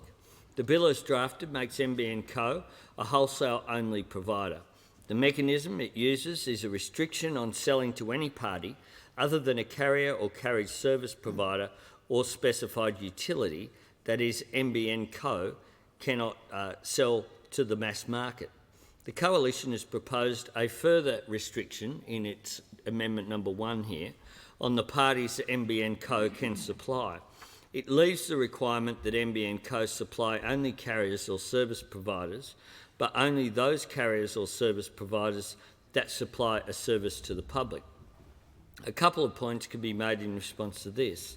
Firstly, NBN Co will only supply a service that, by its nature, is a wholesale service, for example, a Layer 2 service on the fibre network. This is not a service that can be used by an end user, as considerable resources and capability is required in order to turn a Layer 2 service into an end user or retail service. Secondly, the restriction proposed by the opposition would prevent an arrangement that has been permitted by the legislation since 1997, that a person can become a carrier even if that person wishes to supply services, primarily to his or her own operations. The Coalition's approach may prevent carriers or service providers from using NBN Co services for their own internal communications or from resupplying services to other service providers. This would be on the basis that a carrier could only buy a service to supply to the public and not to itself or other providers. For these reasons, the government does not support the First Amendment moved by the opposition. The member for Cowper. Thank you, Speaker, and certainly the opposition has a great deal of concern about mission creep on behalf of the NBN and the potential for the NBN to provide or to expand its provision of services. And that is certainly an issue which we consider very carefully. There is certainly a great deal of concern in the telecommunications community about the issue of mission creep amongst those out in the telecommunications industry. We have great difficulty with that notion, and the fact that the returns to other carriers who've made substantial investments in telecommunications can be diminished by virtue of the NBN increasing its charter effectively, and this amendment is intended to reduce that and indeed ultimately result in a more highly competitive telecommunications market.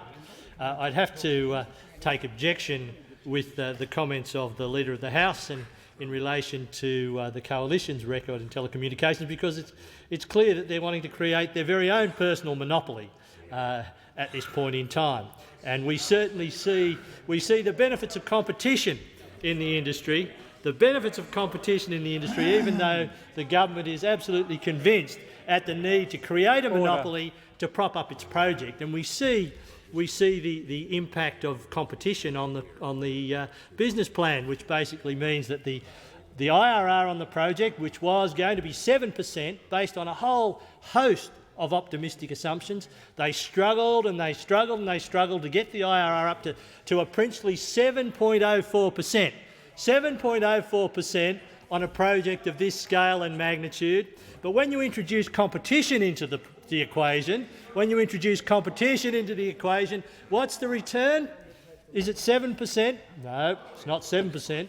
Is it 6%? It's not 6%. It is barely 5%, an IRR of 5%. So we've got the Labor government going to rip up 10.9 million backyards, spending a vast amount of money for a return of a measly 5%. It barely pays the interest on the bond issue. That is how appalling the rate of return of this project is. And it is an absolute outrage that the taxpayers of this country are going to have to subsidise this project to the extent that they do, and that it is absolutely outrageous that they are going to have to subsidise this project through their taxpayers' dollars and through restraint on competition. And I certainly commend these amendments to the House. Order.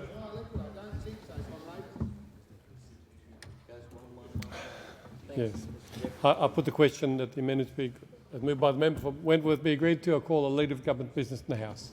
Thank you, Mr Deputy Speaker. I now wish to address Amendment 2 that's before the House. The previous Speaker, the Shadow Minister for Regional Communications. It's no substitute. They didn't have a policy for 12 years.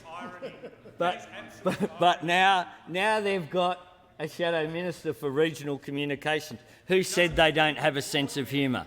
Who said they don't have a sense of humour?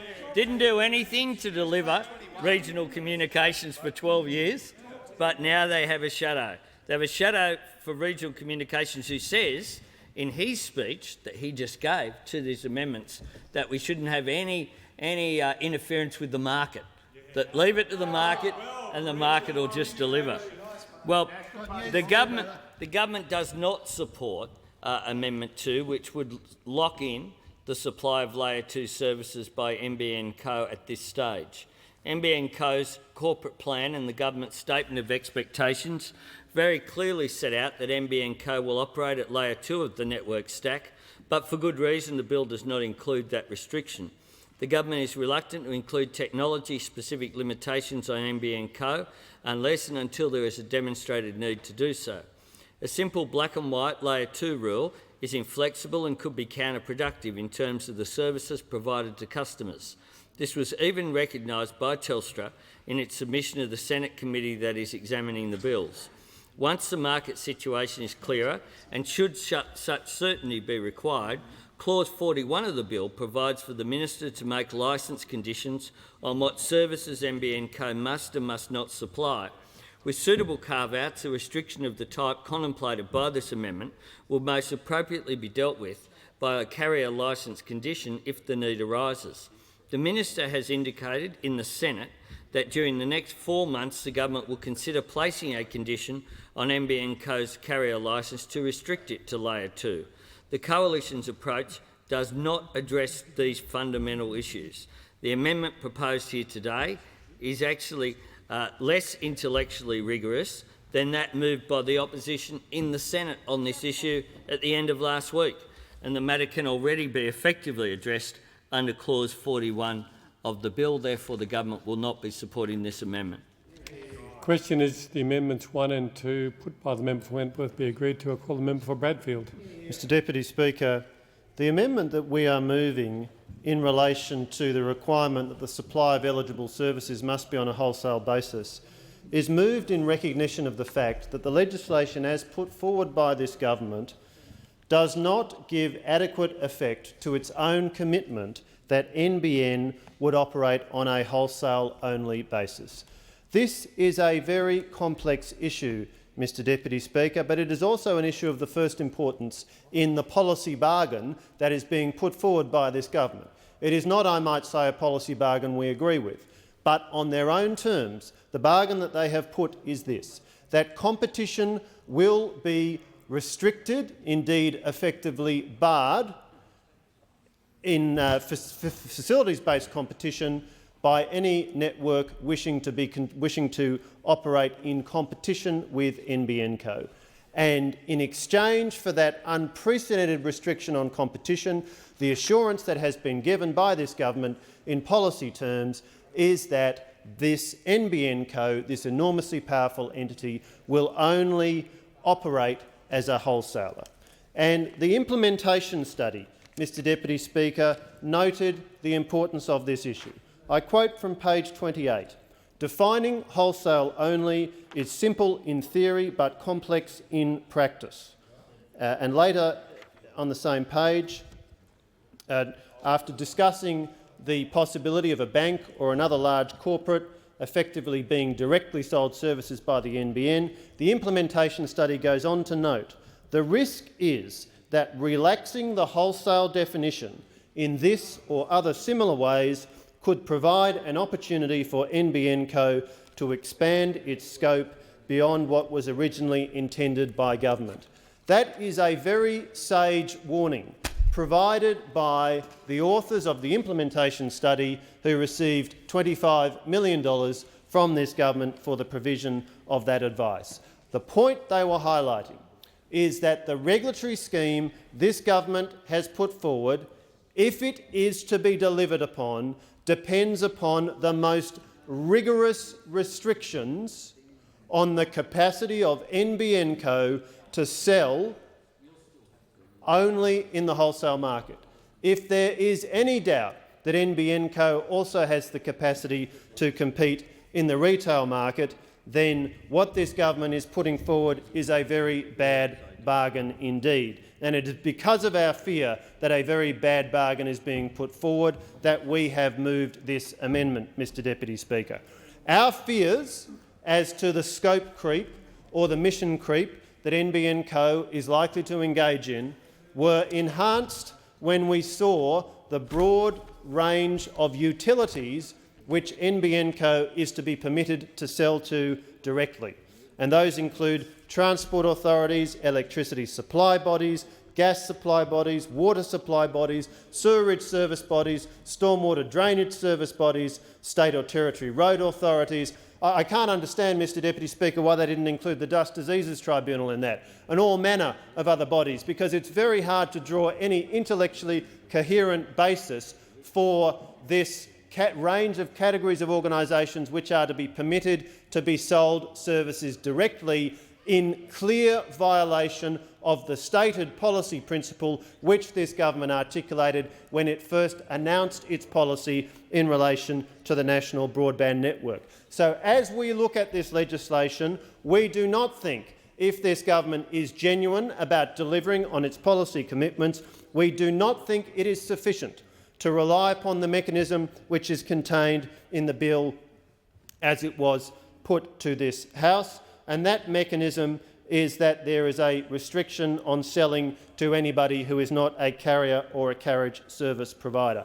We say that mechanism may have been appropriate under the 1997 legislation, but it is not appropriate now when it is being pursued in the context of dramatic restrictions on competition, barriers to any player wanting to come into the market to compete with NBN company. That, Mr Deputy Speaker, is the vital new element, which is why it is not sufficient to rely upon this restriction that NBN Co is only permitted to sell to a carrier or a carriage service provider.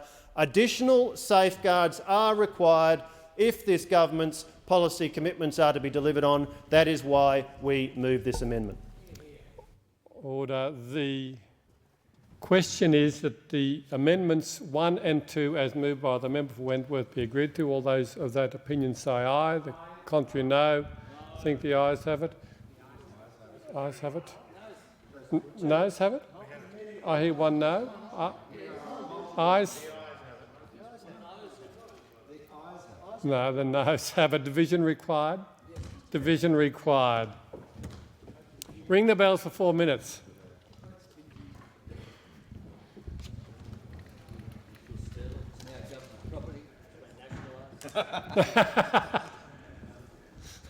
It's a great phone.